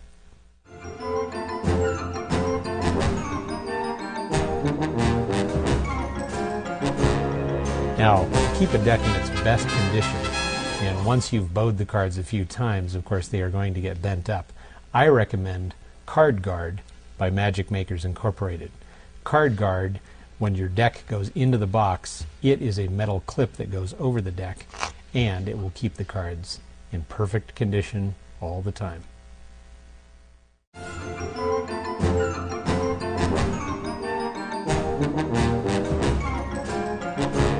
Now here's a force called the hot rod force. For any of you who own a hot rod, you will recognize it immediately. Let's see, let me take 6 cards. There's 1, 2, 3, 4, 5, 6 cards. Could I have somebody pick a number between 1 and 6 and name it out loud? 4? Perfect. 1, 2, 3, 4. If you would, take a peek at that card. The Ace of Diamonds? I thought so. I call this the hot rod force because it goes to that classic little pocket trick, the hot rod. You will know more about that hot rod in another time here in the very near future. But the idea is to force this one card, and how you do it is by counting. You see, these are other mere random cards. This card is placed in third from my left. It could be third from your right, depending upon your attitude and where you are at the time. Or you'll notice it will be fourth in from this end. Now, if I ask my audience to name a number, call out a number between 1 and 6, and I've placed these cards face up just for clarity purposes, usually the audience, when asked to choose a number between 1 and 6, will say either 3 or 4. At which point I count 1, 2, 3, or 1, 2, 3, 4. It's a very simple way of forcing a card. Now, what if they don't say 3 or 4? I'm glad you asked. You see, then what you do is a different strategy. You say, the person says 1. You say, let me spell it out for you. 1. O-N-E. Your number has helped us pick a card. And there it is. So that would be 1. And remember the wording as I say it. If somebody says 2, you say, let me spell it out for you. You can even joke and say, I wish somebody had spelled it out for me. Back to the mystery. You say 2, T-W-O. Your number has helped us select a card. Take a look at your card if you would. If the person says 5, you start from the opposite end. 5, let's see, F-I-V-E. Once again, your number has helped us select a card. 6 is the same thing, S-I-X. So, that's known as the hot rod force. You are using a number 1 through 6 to help force a card, and there it is. Another nice way to do this is that this card could actually have a different color back. So you could say, would you call out a number? They say 4, let's say. You could go 1, 2, 3, 4. You could then turn all these cards over once you have forced that card, and you say, isn't that amazing? And you turn that card over, and it's the only one with a red back. Just sit back and allow the audience to absorb the magic. That's a great way of doing it. So there you have a quaint little force I call the hot rod force.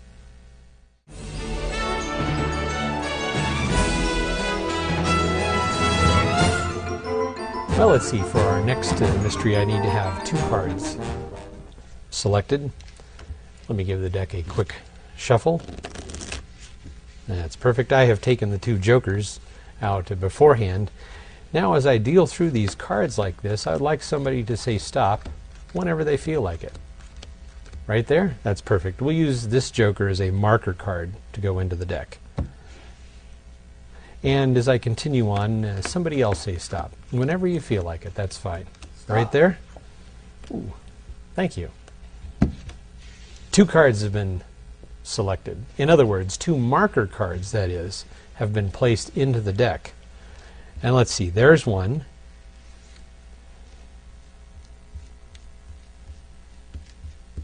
Oh, and there it is, the other one. You'll notice those 2 marker cards, the 2 jokers, have gone right next to 2 places in the deck, these 2 aces. Now, the key is that I have just forced these 2 cards. I can have an envelope sitting off to the side that has a little note in it that I would pull out, and it says, I predict you will stop on the ace of diamonds and the ace of clubs. Or I could have 2 cards in an envelope to the side, and I can pull out my 2 prediction cards. I would have them face down like this, and I would turn them over and place the ace of clubs on top of my ace of clubs that I just forced, and I would turn this over and say, how about that? You could have stopped anywhere. My predictions match perfectly. This is a very simple force and can be used for many possible outcomes. And it's very easy to do. One added benefit. Whatever 2 cards you wish to force, you have one on top of the deck, one on the bottom of the deck. Top and bottom, that's all you need. You would take 2 jokers, 2 marker cards. These could be 2, say, red-backed cards from another deck. That's a nice way to do it. These go out onto the table. Now remember where my force cards are, top and bottom. I now begin dealing through the cards like this, and I ask my audience to stop whenever they like. Whenever they say stop, I merely place a marker card into the deck. I now drop this half on top of this. Notice one of my force cards is now going right next to, right face to face with that joker. Where is the other force card? Well, remember it was on top of the deck, and when I started dealing, it went to the table first. So it's right here, right on the face. I now pick up the pack. I begin dealing once again, asking my audience to say stop whenever they like. When they do, I now pick up this marker card, as I call it, and I say I'll place it into the deck, marking once again the position where you said stop. Notice it goes face to face with the joker. Now all I have to do is either I can spread the cards out face down, which is very nice. That way these are unknowns, and you're going to take the card face to face with the joker. You would say the joker marks 2 places. Now remember, this is a slight discrepancy because actually it's marking the card below it. That's where you actually stopped. But you are selling the audience on the fact that here it is, face to face. And there it is. You say the joker marks another card. You could have said stop here. It might have marked this one or this one or this one. But here they are. I can now pull an envelope open, pull out 2 prediction cards, turn them over and show. Now I could make my revelation by turning those, showing that the audience somehow has beaten all the odds. Magic has happened, and my predictions match perfectly. So, that is a great 2-card force. I call it the Joker's force or the 2 marked card force.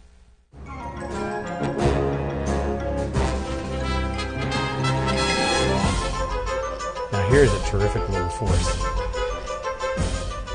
Here's what would happen. I would have the deck in, say, a face-up position like this. I would give the cards a quick shuffle, and I would withdraw the joker from the deck, like this. I would tell my audience that I'm going to place the joker on top of the deck, right here on top. And in a moment, what I'm going to ask them to do while the cards are behind the audience's back is I'm going to ask them to take that card out and stab it somewhere into the deck like this. Now stab it somewhere here in the pack. You could high, low, it doesn't matter. It'll just go into the deck. Don't place it on the bottom and don't leave it on top, of course. So here's the Joker. And remember, while the cards are hidden behind your back where you can't see what's happening, I want you to just stab that card into the pack. Now here's what you do. This is absolutely devious. When I take the deck and I reach behind their back, where now they can't see, I give the deck a Charlier cut, like this. What that does is it buries the Joker in the deck, and it buries it right between my two force cards. Let me run back real quick so you can catch up easily. I had two cards that I wanted to force. They began on the top of the deck. I shuffled the deck in a Hindu, like this, face up so they could see the cards mixing. Here's my two force cards right there and there. I pulled the Joker out. I now get one card from the top to the bottom of the deck by doing this little subtlety of stabbing. In a moment I'm going to ask you to stab the card into the deck. Say don't put it on the bottom, don't leave it on top. Notice now I have very subtly placed my two force cards here and here. I now put the Joker on top and I say I'll place the cards behind your back, and I would actually reach behind their back at this point, pull the cards back out, show them, and I say I'm going to ask you to stab that Joker into the deck somewhere.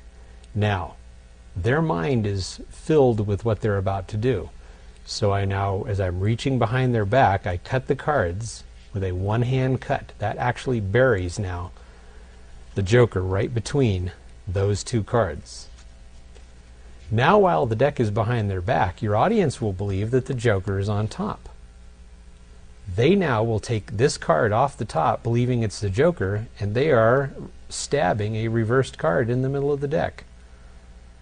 Now the odds are that they are absolutely not going to push that Joker, or excuse me, that top card. They're not going to push it anywhere between these. The odds are that they can't do that. So you don't have to worry about it getting in the way. You just have them pull the deck back out from behind their back. You now spread through and show that, look, their Joker has been stabbed into the deck between two cards. You spread these out. You pull your prediction out. For example, it says, I believe you will stab the Joker between the Ace of Diamonds and the Ace of Clubs. And there you are. An incredible way of forcing a card. You can also use this magic thrust force for just one card. In other words, it's this card on top of the deck. There's the Joker. You put the cards behind their back. You give the deck a one-hand cut, whatever you like. They think they have just stabbed it in anywhere.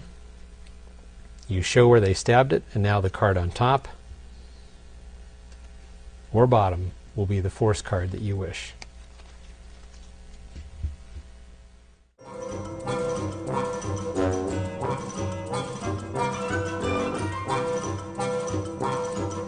Now the following force is a very interesting one using a short card. In this case I'm going to use the Ace of Diamonds as my force card, but I will use a couple different ones here to demonstrate this, since I've been using the Ace of Diamonds this whole time. You take a short card, a card that you cut short, that is, by trimming a little bit off the end, and that card will go with your force card. Let's use a black number card. Black number cards work very well. For example, the 10 of clubs. You could use a face card, the Queen of Spades. That card goes on top of the short card. It is cut into the deck. I tap the cards on their ends like this, that way the short card drops down. Now this will take some practice, and you'll want to practice this in front of a mirror and so on and so forth. You see, I'm going to riffle the cards. I don't want you to remember this card, but a card will stand out as I riffle the cards. Now the key is that as I go through like this, where that short card is, it will allow a slight break at that moment where they will see one card. It will stand out a little bit. You can see I'm going to riffle the cards. Did one stand out? Now, odds are they're going to see that card the most, and that's what you want to stand out in their mind's eye. You can also do it where you're looking at the pack. Now remember, this is an opportunity force, and when that flashes, you want the rest of it to be a blur. You want it to be a blur. Now if you caught, like in this case, I saw not only the 10 of clubs but the 6 of spades. Keep that in mind. Your audience may have spotted the 6 of spades. But the key here is that helps, that short card will help give it a break. And what you see, they see. You want it to be a blur except for the 10 of clubs. Practice it in front of the mirror. There is one incredible psychological force.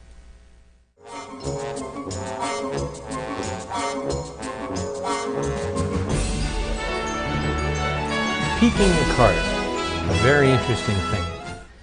Let's see, there's my ace of diamonds. Peeking a card. Peeking a card is it has nothing to do with Peking, as in China, but what it has to do is peeking at a card. In other words, if I were to hold the deck up for the audience, somebody over here, I say I'll just riffle through the cards like this, and I'd like somebody to say stop, and they'll get a peek at a card. So only they get to see the card. Remember, my force card is on top. I would now, after showing that, I will cut the deck, holding a little finger break down below, right back here, and I'm going to allow them to peek at a card. Now, quick readjustment on this. I don't want the card on the top, I want it on the face of the deck here in a moment. Because you see, when I cut the deck, I want that force card here on the face. So now I'm holding my break with my little finger down here, and as I riffle through, when somebody says stop, I'm actually going to break open the pack right where the break is. So as I riffle through, somebody says stop, I pop it open, I allow them to get a good glimpse of it. Did you see it? Good. Now I just allow the cards to riffle off. I have just forced the ace of diamonds on them. Remember, this time, as a point to remember, peek card, force card goes on the face, cut the deck, hold the little finger break back there, hold them up, thumb, fingers down this side.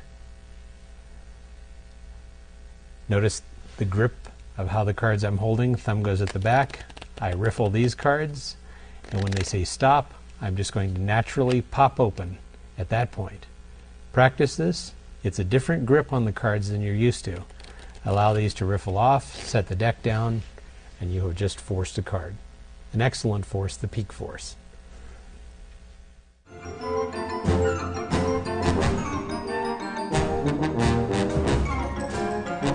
Let's see here. I just happen to have a deck of cards. Imagine that in a place like this and at a time like this. Very good. I need to have a card selected. How about somebody here? If you would just name a number between, I don't know, say 10 and 20 out loud. 11. Great. Let's see. 1, 2, 3, 4, 5, 6, 7, 8, 9, 10, 11, 12, 13, 14. I'm sorry. What was the number you said? 11. 11. I apologize here. Why don't you take the cards? You count the cards. Count down 11 cards. Now, I would hand the deck to my spectator. I would back off. I would let them count down 11 cards. 1, 2, 3, 4, 5, 6, 7, 8, 9, 10, 11. And, of course, there's the force card, the ace of diamonds. Here's a little strategy that is very nice, and you act as though you've just been a little bit, oh, sorry, I got off track there, so to speak. What was the card? What was the number you named? And now you hand the deck to them. You've merely made a simple mistake. The audience will forget that. You now hand them the deck, and the card is now forced by them for themselves. This is very easy to do. Start with the card, say 4 cards down. And what happens is that they call out a number. It could be, like in this case, 11. It could be 15, whatever. Let's say they say 15. What I'm going to do is I'm going to count a few cards beyond. Just so it's clear, we'll use the 11. I'm going to count 3 cards beyond that up to 14, acting as though I have forgotten. Oh, how many did you say? I counted too far here. You hand the deck to them. So remember, Force card is 4 cards down. They say 11. I count 1, 2, 3, 4, 5, 6, 7, 8, 9, 10, 11, 12, 13, 14. I counted too many, didn't I? What was the number? 11? Here. You count them so that's more accurate. You hand them the deck, and now it's absolutely perfect. They count down 11 cards. 1, 2, 3, 4, 5, 6, 7, 8, 9, 10, 11. There's the card, and you are done. All you have to do is count, since it's in the 4th position down to begin with, you just count 3 cards beyond whatever they say. Pick them up, put them on the deck, say, here, you count them. It'll be more accurate. Now the cards are in their hands, and you have set them up to force the card to themselves. A very nice little strategy. And that is the spectator's number force.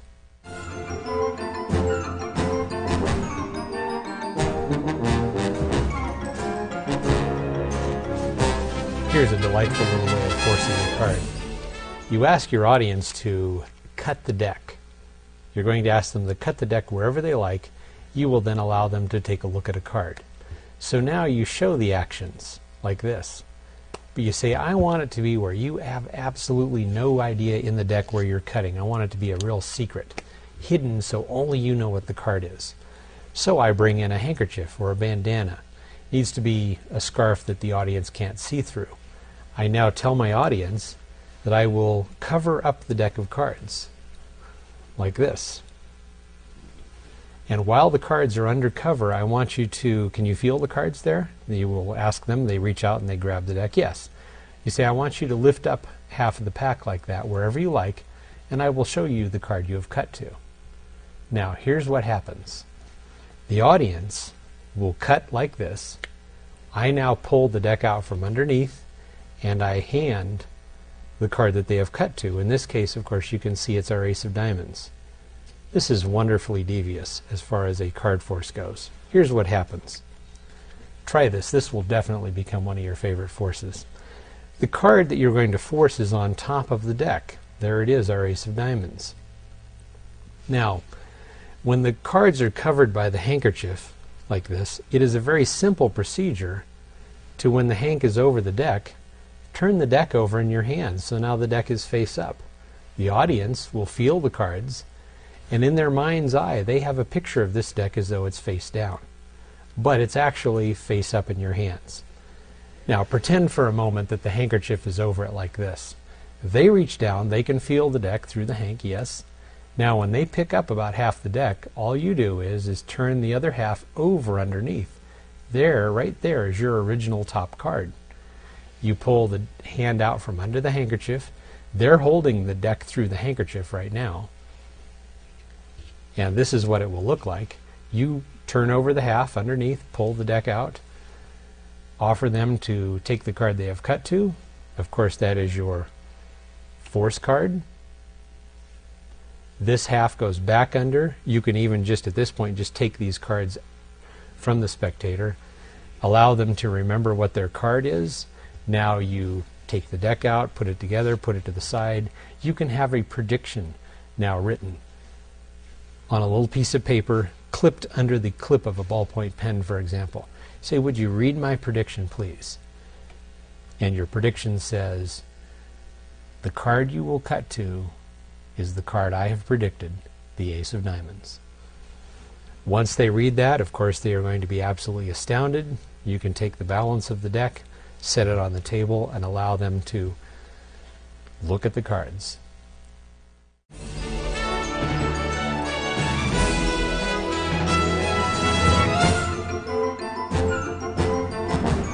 Here's another hint for you. Remember, whenever possible, doing card magic, make sure that you use a borrowed deck of cards. In your case, as possibly a hobbyist magician as opposed to a professional magician, even as a professional, when you're visiting people at their house, it's best if you can borrow a deck of cards.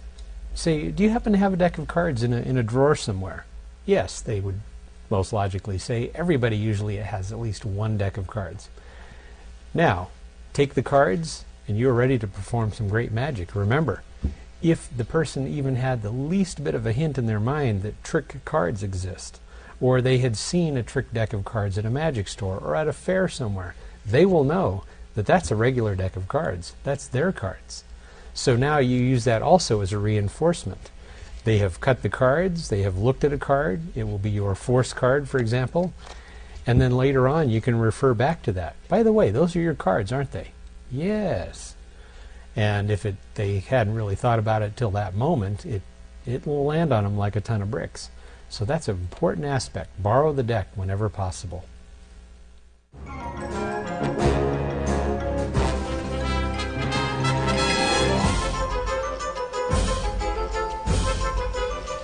Let's see. To have a card selected this time, I would need the deck cut. So I would now reach forward with the cards and I would ask a person to cut just a small group of cards. Once they do that, I then help them and I take those cards and I flip that pack over. See, now if you would just cut the cards a little bit deeper than that if you would. Let's get a really random cutting of the cards. So now they would cut a little bit deeper into the pack and I would help them with this and I would flip that pack over.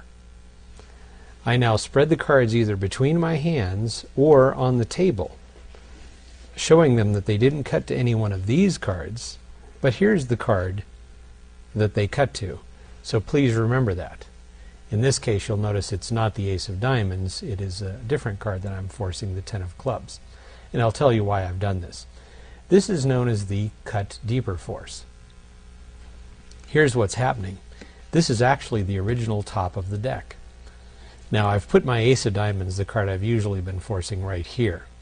But let's square this up and let's talk about this cut deeper force a little bit. You can hand the cards to a spectator after you've, say, given them a shuffle like this, retaining your force cards. This is known as retaining the top stock. Notice these cards right here will end up going on top last. That's called retaining the top stock of cards. I now would hand the deck to somebody. You can do it while they're in their hands, and you say just cut a small group of cards and flip them over.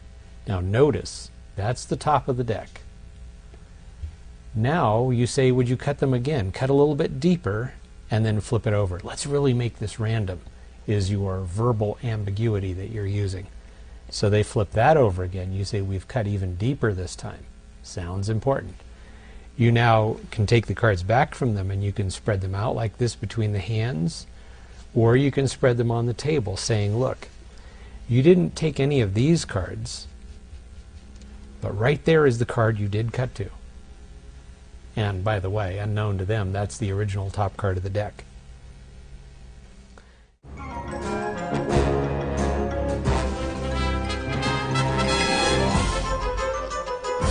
So let's take a look at Ed Balducci's handling of the cut deeper force. He added a really nice subtlety to this. This is where I mentioned, of course, my force card, the Ace of Diamonds, I put second from the top. You see, he wanted to add a little random extra nature to this. So he would put another card on top of it. That's where my Ten of Clubs comes in. He would have the cards cut like this, and then he would have them cut a little bit deeper and flip it over. He would now spread the cards out on the table, and he would say, you see, you didn't select any of these cards. He would say, this would be the card that you've cut to. So with that in mind, he would then show this card. This was not the card he was forcing. He would just use this as a subtlety. So what I'd like you to do is, he would then ditch that card and pick these up. Now the deck seemed to be completely random, as though it had been cut numerous times. There's no possible way an audience member could backtrack that this is the actual Ace of Diamonds still that he wanted to force. He would then continue on and say, now repeating it, that is, would you go ahead and take the cards and cut them again? Cut a small pack. Now cut a bigger pack and turn that over, doing the cut deeper force again. He would then spread them on the table for the second time, showing that these were the cards not cut to, but there in the center of the deck is the actual card you've cut to. Would you go ahead and take a look at that card? And there, of course, is the actual card that I want to force, the Ace of Diamonds. So there is a wonderful extra subtlety to just bury the audience when it comes to them knowing possibly where any of this stuff can be going on, that the fact that it was on top to begin with, It just gives you that extra layering of misdirection that increases the magic.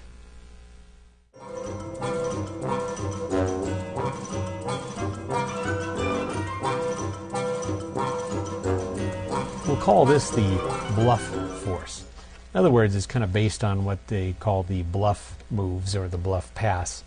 In other words, here's what happens. I'm going to riffle the cards with my thumb like this, and at any point along the way I want somebody to say stop. At the moment they say stop, I will flash the card at that position and then run them back down like this. Now, this is a very tight angle that you're seeing this, but I would do this a little bit more up in front of my chest. And here's what's happening. In the case of the bluff move, I'm actually only picking up the top card of the pack. I'm going to be forcing the top card, so you don't have to worry about it being second down, third down, anything. It's just on top of the deck. I now catch a little finger break back here.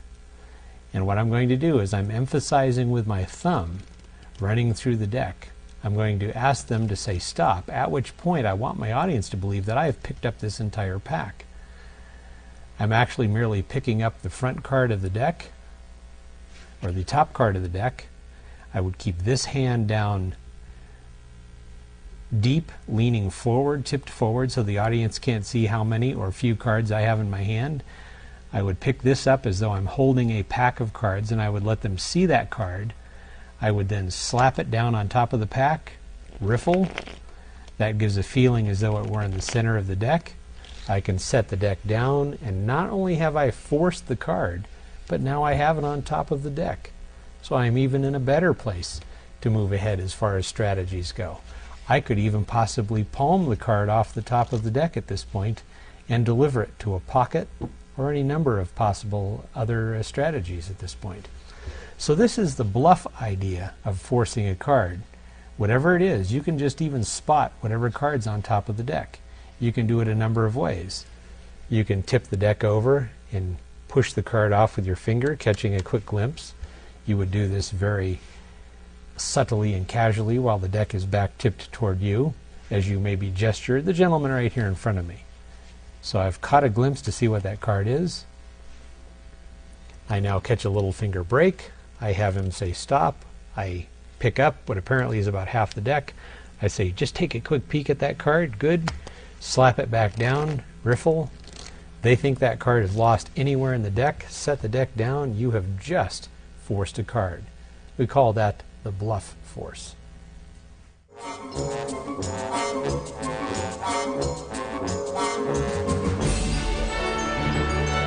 I'd like to show you now an absolute mind blower here. It can be any deck of cards. A borrowed deck of cards is even better.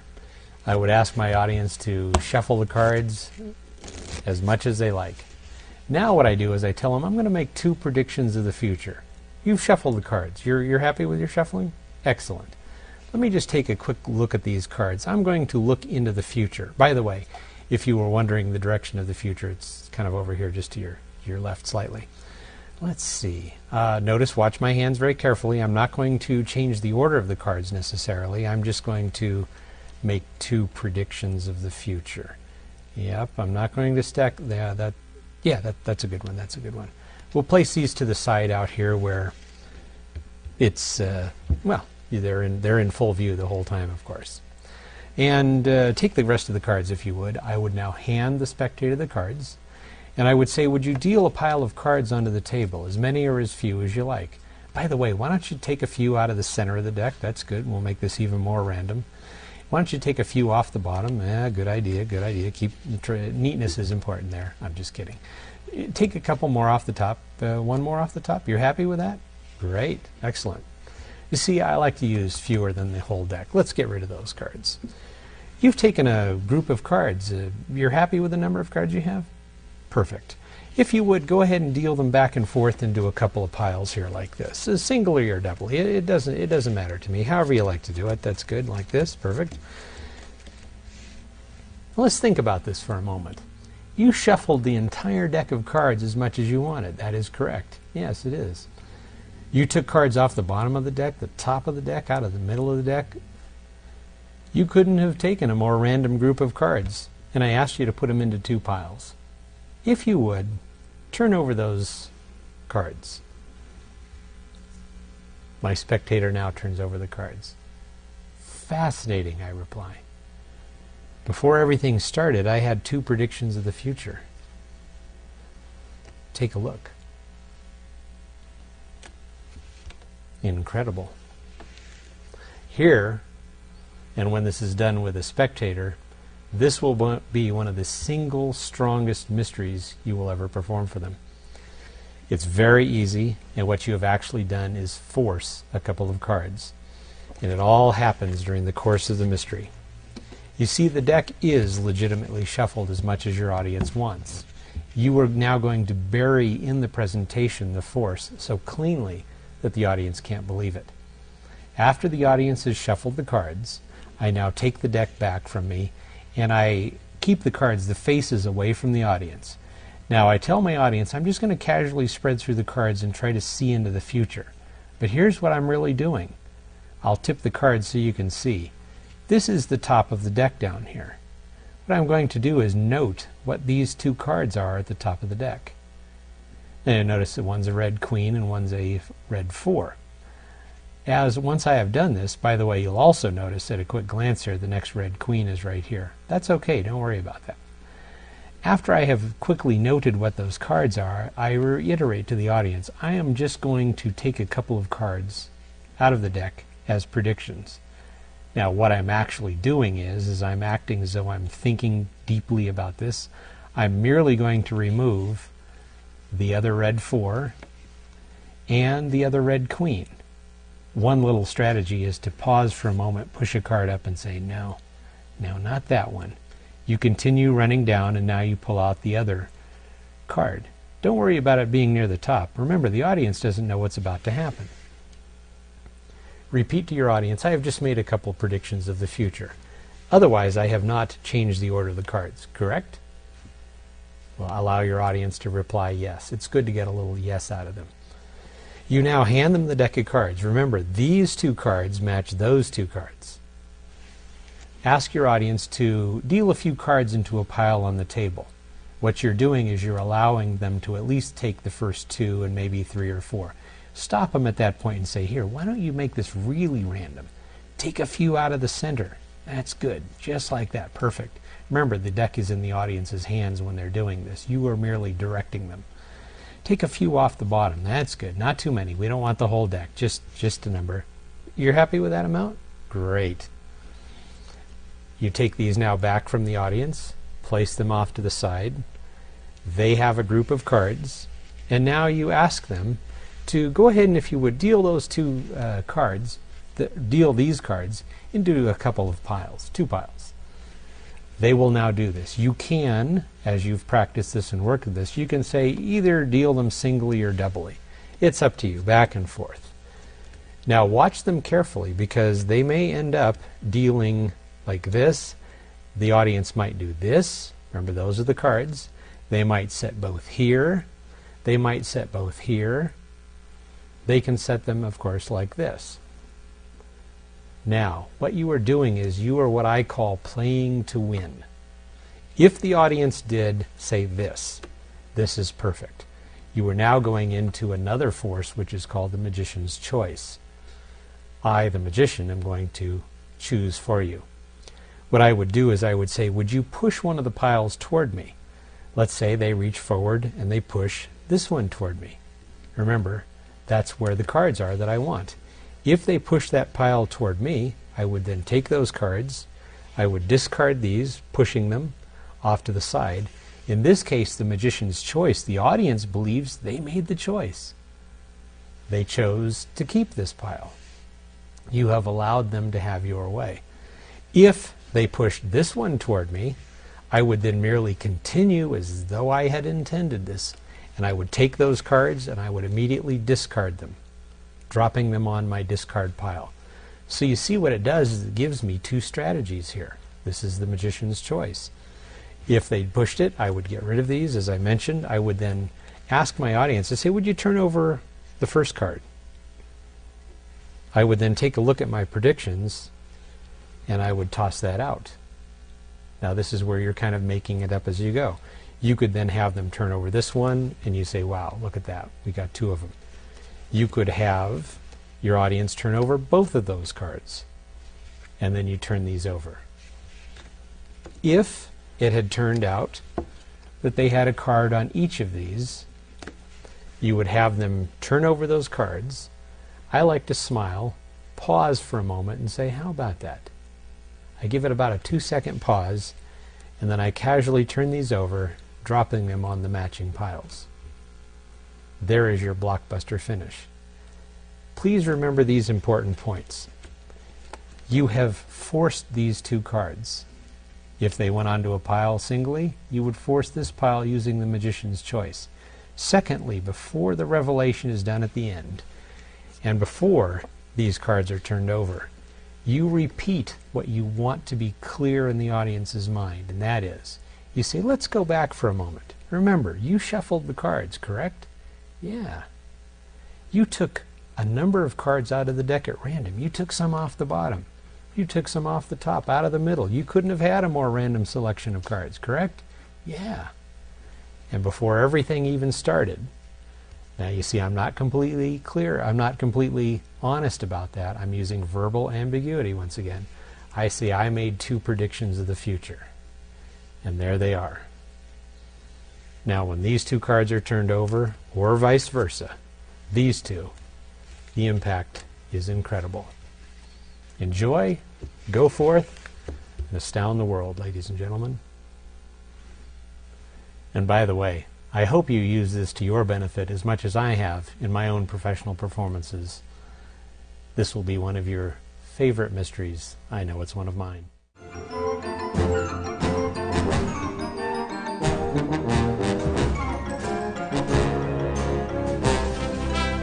As I riffle through the cards like this, if you would, please just say stop. Right there. Please take a peek at that card. Don't forget it. Excellent. Now this is another handling of that riffle force where you use the pinky break. In this case, rather than the force card being on top of the deck, it's on the face of the pack. The deck is held in mechanics grip. That's this grip right here. You now cut the cards using a kick cut, and you're going to hold the break. Now, rather than the force, which you just saw moments ago, where I pick it up and I hand it to him this way, I'm going to pick up the pack, and I'm going to lift up this pack and allow them to see the card at the face, in this case the Ace of Diamonds, my force card. So I've lifted it up, had them look, remember, turn your head away, so as though you're not seeing it, drop that back on. You have just forced a card using an alternate method of the riffle force. You're ready now to amaze.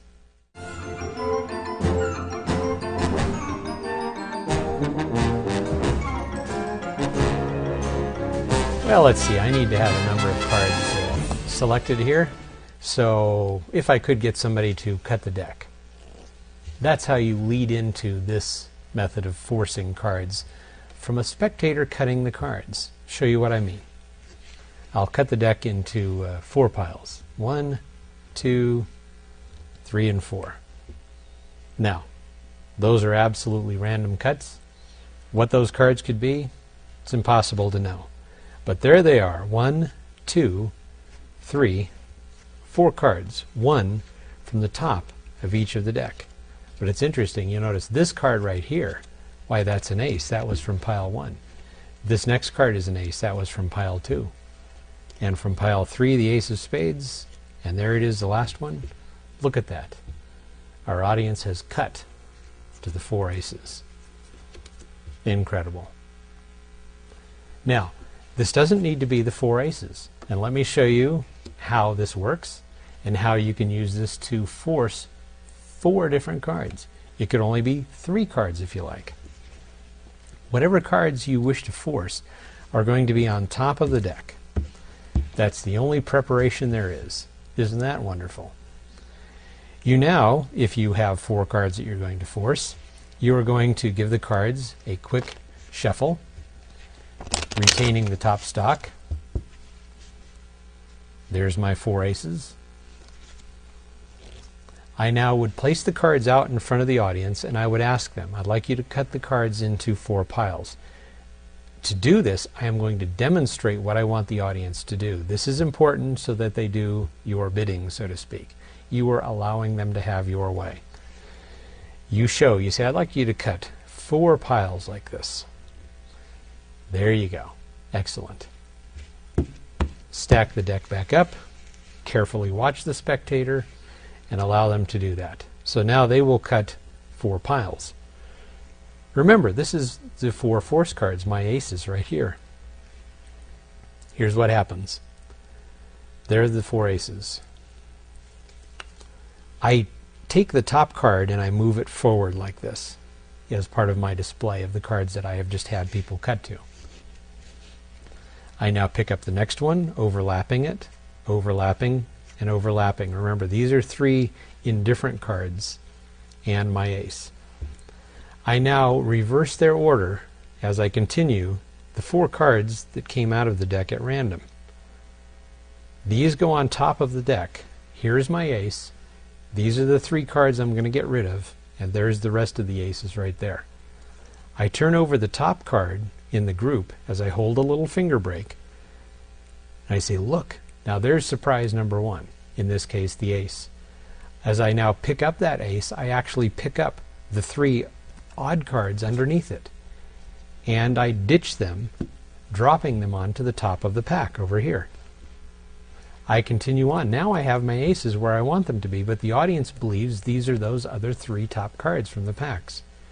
I turn over this one. I drop that, slapping it to the pack. You do identical actions each time. Like this. Drop the last one down. And there you have just, in this case, the spectator has cut to the 4 aces. Now let's say I had 3 cards at random, and you'll love this subtlety on it. Let's bury the aces in the deck, for example, here. We don't need them again. But I'm going to do the 6 of hearts, 8 of spades, Jack of diamonds. Let's say I had these, I don't know, written in various places. I had them, one stuck in a book. I had them in my wallets. I had them in my pockets, for example. Here's what I would do. I would impress upon the audience's mind that, look, the deck is shuffled and mixed. Here's those cards I'm going to force. I would ask them to cut the deck into 3 piles. I would offer the cards. They now cut the deck like this. I pick up the pile that has the top cards on it. Say, there's 1 pile you've cut to. There are 1 card you've cut to. There's another card and the 3rd card. These 3 cards off the tops of these piles are unknowns. Let's see, we have a 6 of hearts, an 8 of spades, and a Jack of diamonds. Now, due to the randomness of those cards, no one in the world suspects that those are possibly force cards. So now you can pull an envelope out, if you wish, that has these 3 predictions in it. You can repeat to your audience and say, look, of all the places you could have cut to in the deck, those 3 cards you've cut to, take a look at my prediction. Bang, bang, bang. It matches perfectly. Or I could take those cards. I would ask this person to remember one. This person remembers one. That one does. I now scoop them up, mix them into the deck, and now I pretend as though those 3 cards have shot up my sleeves. I now pull one from this pocket, one from this pocket, and one from my inner breast pocket or out of my wallet. Say, look at that one, it jumped into my wallet. Scoop the cards up, pop them on top of the deck. You're now dirty, of course, because you have some duplicates there, but you would put the deck away, go on to your next mystery, whatever it happens to be, linking rubber bands, cups and balls, whatever it might be. You just blaze on to the next one. You have just created a miracle.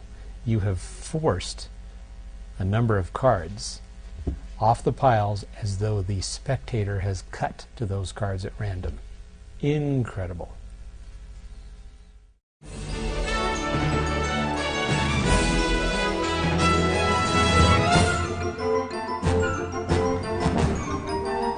Now, to prepare our corner, what we need to do is take a little glue. You can use rubber cement, a white glue such as this.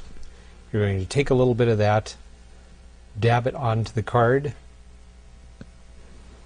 and you're ready to go. This card now, the piece of the card, is going to go on the back of another card like this. Usually, I like to use, say, a joker. In this case, I'll just happen to use the 9 of clubs. It was just handy. You can dispose of the card that you've cut the piece from, get rid of that, and now you're ready to use your gimmicked force card. This card would be in the deck. Now, the 10 of hearts, which I cut from, of course, this deck will now not have a 10 of hearts in it because I used the 10 of hearts out of this deck. So, what you would do is get a duplicate 10 of hearts, and now that 10 of hearts can be, say, in my wallet. Let me show you how great this little card force is. I would have my deck of cards like this. I would take one card out. This would be a joker, for example. I would then spread the cards between my hands like this, and I'm going to ask the spectator to hold onto the card. Out here like this, pinch their fingers, they would grab it, and then I would, as I run through like this, have them just stab it into the deck, wherever they like. Now when that card goes in, I'm going to spread through the cards, and I'm going to turn this over. Notice what happens. This is absolutely amazing. When I get to this point and the card has been pushed into the deck, all I have to do is feel with my fingers, with my index finger, the bottom of this card, right here. Where this card has been glued to the back of this one, all I do is make sure I can feel it right here. I can now lift up the pack and I say, let's take a look. You have to make sure that this card right here is up to cover this corner right here, halfway up over the card. You lift this up and they can see the card that is apparently right behind the card that has been inserted into the deck. So when I lift up the pack, the audience can see the card, the 10 of hearts in this case, where this card has been inserted into the deck. You can also, because of the fact that it is stuck to this, glued to it, it has some relief. It comes away from the back of this card. So, I mean, to the most astute observer, that card right there is the one that they have stabbed this card next to. Now, let me show you another great strategy with this. In other words, I should continue to say I've just forced the 10 of hearts. Now, here is my force card. Notice how I keep this pack closed up over here, right here. So it's obvious that that's the card. They have stabbed the card into the deck. And let's lift that up very slowly. You can see where it has been stabbed next to. And now I would, of course, as a magician, I would have my head turned away. Can you see that card? Yes. Now here's the strategy that I'm speaking of. When I turn the pack down like this, and I spread these cards apart slightly, the audience will see that 9 of clubs, or joker, whatever it is. They will see it right next to that card. And if I push that card out on the table, draw these cards back over and flip them over, they will not see the 10 of hearts there. They will see other odd cards. In other words, this card that they believe is the 10 of hearts, which is there, they will believe this is the force card. In other words, I have just pulled it out next to that card. This bolsters the fact that that must be the 10. I now pick this card up, drop it on the pack. They've got to believe that that is the 10 of hearts. I can now take the deck, I can push this card into the pack anywhere, give them a riffle like that. I could now run through each and every card. I could show that that 10 of hearts is absolutely nowhere in the deck. I can now very openly, with a very open hand, reach up to my coat, pull out my wallet, for example, open the wallet, draw the 10 of hearts out, set it on the table, and it looks absolutely surefire that the 10 of hearts has magically disappeared from the deck and traveled to my wallet. Let's take this one step further. I will re-stick my little corner to another card, in this case the back of the joker. This subtlety is important because in a moment I can actually withdraw the joker from the deck and put it in my pocket. It'll be logical to get rid of that card. Or I can put it into the card box. We'll take the joker out of play. That's very logical. This is what I would like to say is a definite Griffin subtlety. Here's my deck. I would begin by having a 10 of hearts in an envelope. And I would begin the entire mystery by saying to my audience, here, would you take this envelope, put it in your coat pocket? Great. Now I would take the cards, I would pull a joker out, I might have it in the center of the deck. This makes it seem even more random. I pull out the joker, I say, we'll use the joker in just a moment. Now by the attitude, the face of the joker, I know that this card is down here at the bottom. So I would then have my spectator say, would you go ahead and hold the joker there, stab him into the deck. It goes into the deck. As I riffle like this, they say stop. I say just slide that right in there. Just as clean as a whistle. Let me reiterate, this is very important. You're going to have your audience slide the card in, so you have to exercise some caution here. I would keep the joker on top of the deck like this, and I would say, here, hold on to that. Just pinch very carefully like this. Remember, when you do this, of course, choose somebody as a spectator who you know is cooperative, somebody who looks like they have a very nice demeanor, because you are about to devastate them with an incredible miracle. So you want to remain control. You're giving them a little chance to get involved here. This is important, but you need to maintain control over your audience. You say, grab a hold right there. That's good. And now you can even keep this hand, because pretend there's a hand right here holding this card. I would say, I'm going to riffle like this, and I want you to say stop. Watch my actions very carefully. They say stop. I say good. I said, hanging onto that card, you got it there? Good, good, good. Let's just bring it over here, and we'll just push it into the deck. Let's make sure that card goes exactly where you want it. Perfectly. Good, good. Thank you for your help. I would now have them let go. This way you don't give them such a control that they could accidentally turn that over. That would be death, of course. So, this is learning to manage your audience, is what it is. So they have now stabbed this into the deck. I now run down into the pack like this, feeling where the cards are. I now pull this up so they can see the card where it has been stabbed into the deck. In this case, I'm going to feel where this is, and I'm going to hold it up. The audience can see that they have stabbed it in next to this card, the 10 of hearts. I now bring this down, and as I do that, I allow that joker to go on top of the next card, which is definitely not the 10 of hearts, but the audience will believe that. I bolster the fact by showing these cards, and I say, now there's the card. Remember that card. Your audience does that. I can now drop the joker off. I can get rid of it, or I can just drop it onto the face of the deck here. Now remember, this joker has passed its useful purpose at this point. It was just to dig a place into the deck to find a card. This, now the audience believes, is the 10 of hearts by use of this gimmick. Remember that. You now can drop this joker off to the side, turn the deck over, and this card goes into the pack. I would now mix the cards briefly, and I would ask the spectator, I say, oh, by the way, I think there's another joker in there. Would you just pull that joker out? You allow the audience to run through, take out the other joker, which you now drop over here to the side, discarding these two, and you continue and you ask them. You say, now your card is somewhere in the deck. Make a magic motion, a snap of the fingers, what have you, and say, I would like you to look for your card. They now start looking through the entire deck. This gives you a chance to very casually put these two jokers into the card box. You can even remark, I don't know why they even keep jokers in the deck anymore. Put them into your pocket as you turn these over. Notice how my fingers cover this. You can even take this joker off, use that to scoop it up, and get rid of these two jokers.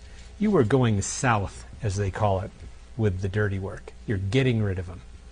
And if you're really a fanatic about this like I am, you can take these two cards and you say, I don't even know why they put these jokers in the pack. And you do your flustration move, flashing two backs. That way you've hidden that one completely. The flustration move, for those of you who are not familiar with it, the cards are held from above, And as I'm holding these, remarking about these jokers on the face, you casually flash the back. Say, I don't even know why these jokers, as I'm using gesturing actions, I don't even know why these two jokers are even in the pack. And you see what I have done is I have flashed the back, the same back, twice. And now I just ditch those and put them into my pocket, getting rid of them completely. They're gone out of action. The audience now believes that their card is somewhere in the deck. I even like to remark at this point and say, now you've been watching very closely. Somewhere in that pack, you haven't taken your eyes off that deck, have you? Is your card. Now you can snap, make your magic action. You say, the card is gone. You don't believe me, do you? Now, you as the magician can start turning over cards like this as you're building an impact, if you want. I would then hand the deck to them and say, don't take my word for it. Now allow them to start looking through. Make sure that anyone who's here to the sides gathers in tight. You say, watch them very close. Now remember, since that card is not in here anywhere, it is gone, you are absolutely clean. Now go back after they find that their card is not there. You say, remember before we even started? I gave you an envelope, didn't I?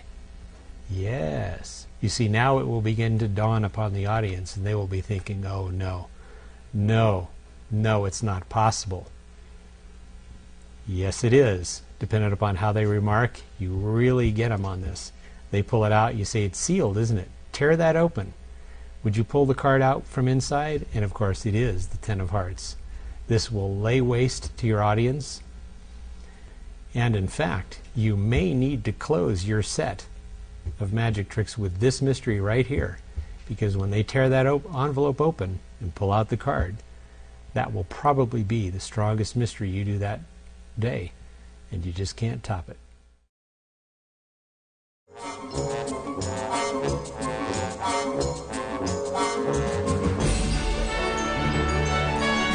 Now let's take a look at how we can take this to the next level. This little piece of card, which we have attached, there's two great ways of using a method of attaching this. The first one is to use a little bit of rubber cement. That way this comes off very easily. You can also use something which is called magician's wax. Magician's wax is just a somewhat soft, sticky wax that you can use to apply things. In some of the older books on card magic, you will hear it referred to as diaclon. But it is used for temporarily sticking something to a card. By this being temporarily stuck on here, I can do a couple of different things with it. As I am picking up the jokers at the end of this mystery to get rid of them, since I placed the wax on this card and not this one, most of it will be stuck right there, with just the tiniest little bit on this card. As I pick these two jokers up, all I have to do is flex this card right here, and that little half, that little corner, will fall off into my fingers. I can now scoop these two jokers up and set them off to the side, completely discarding them. And then I can just go south with this, dropping it into my pocket, or as I reach over and pick up the card box, I can stick it right to the back of the card box. A wonderful little subtlety. Pick up the card box, it sticks to the back, I place the card box to the side, or put that in my coat pocket, which is an even more logical thing than taking the two jokers away. The two jokers have been thrown away face down. This even bolsters the magical effect in your audience's mind even more greatly.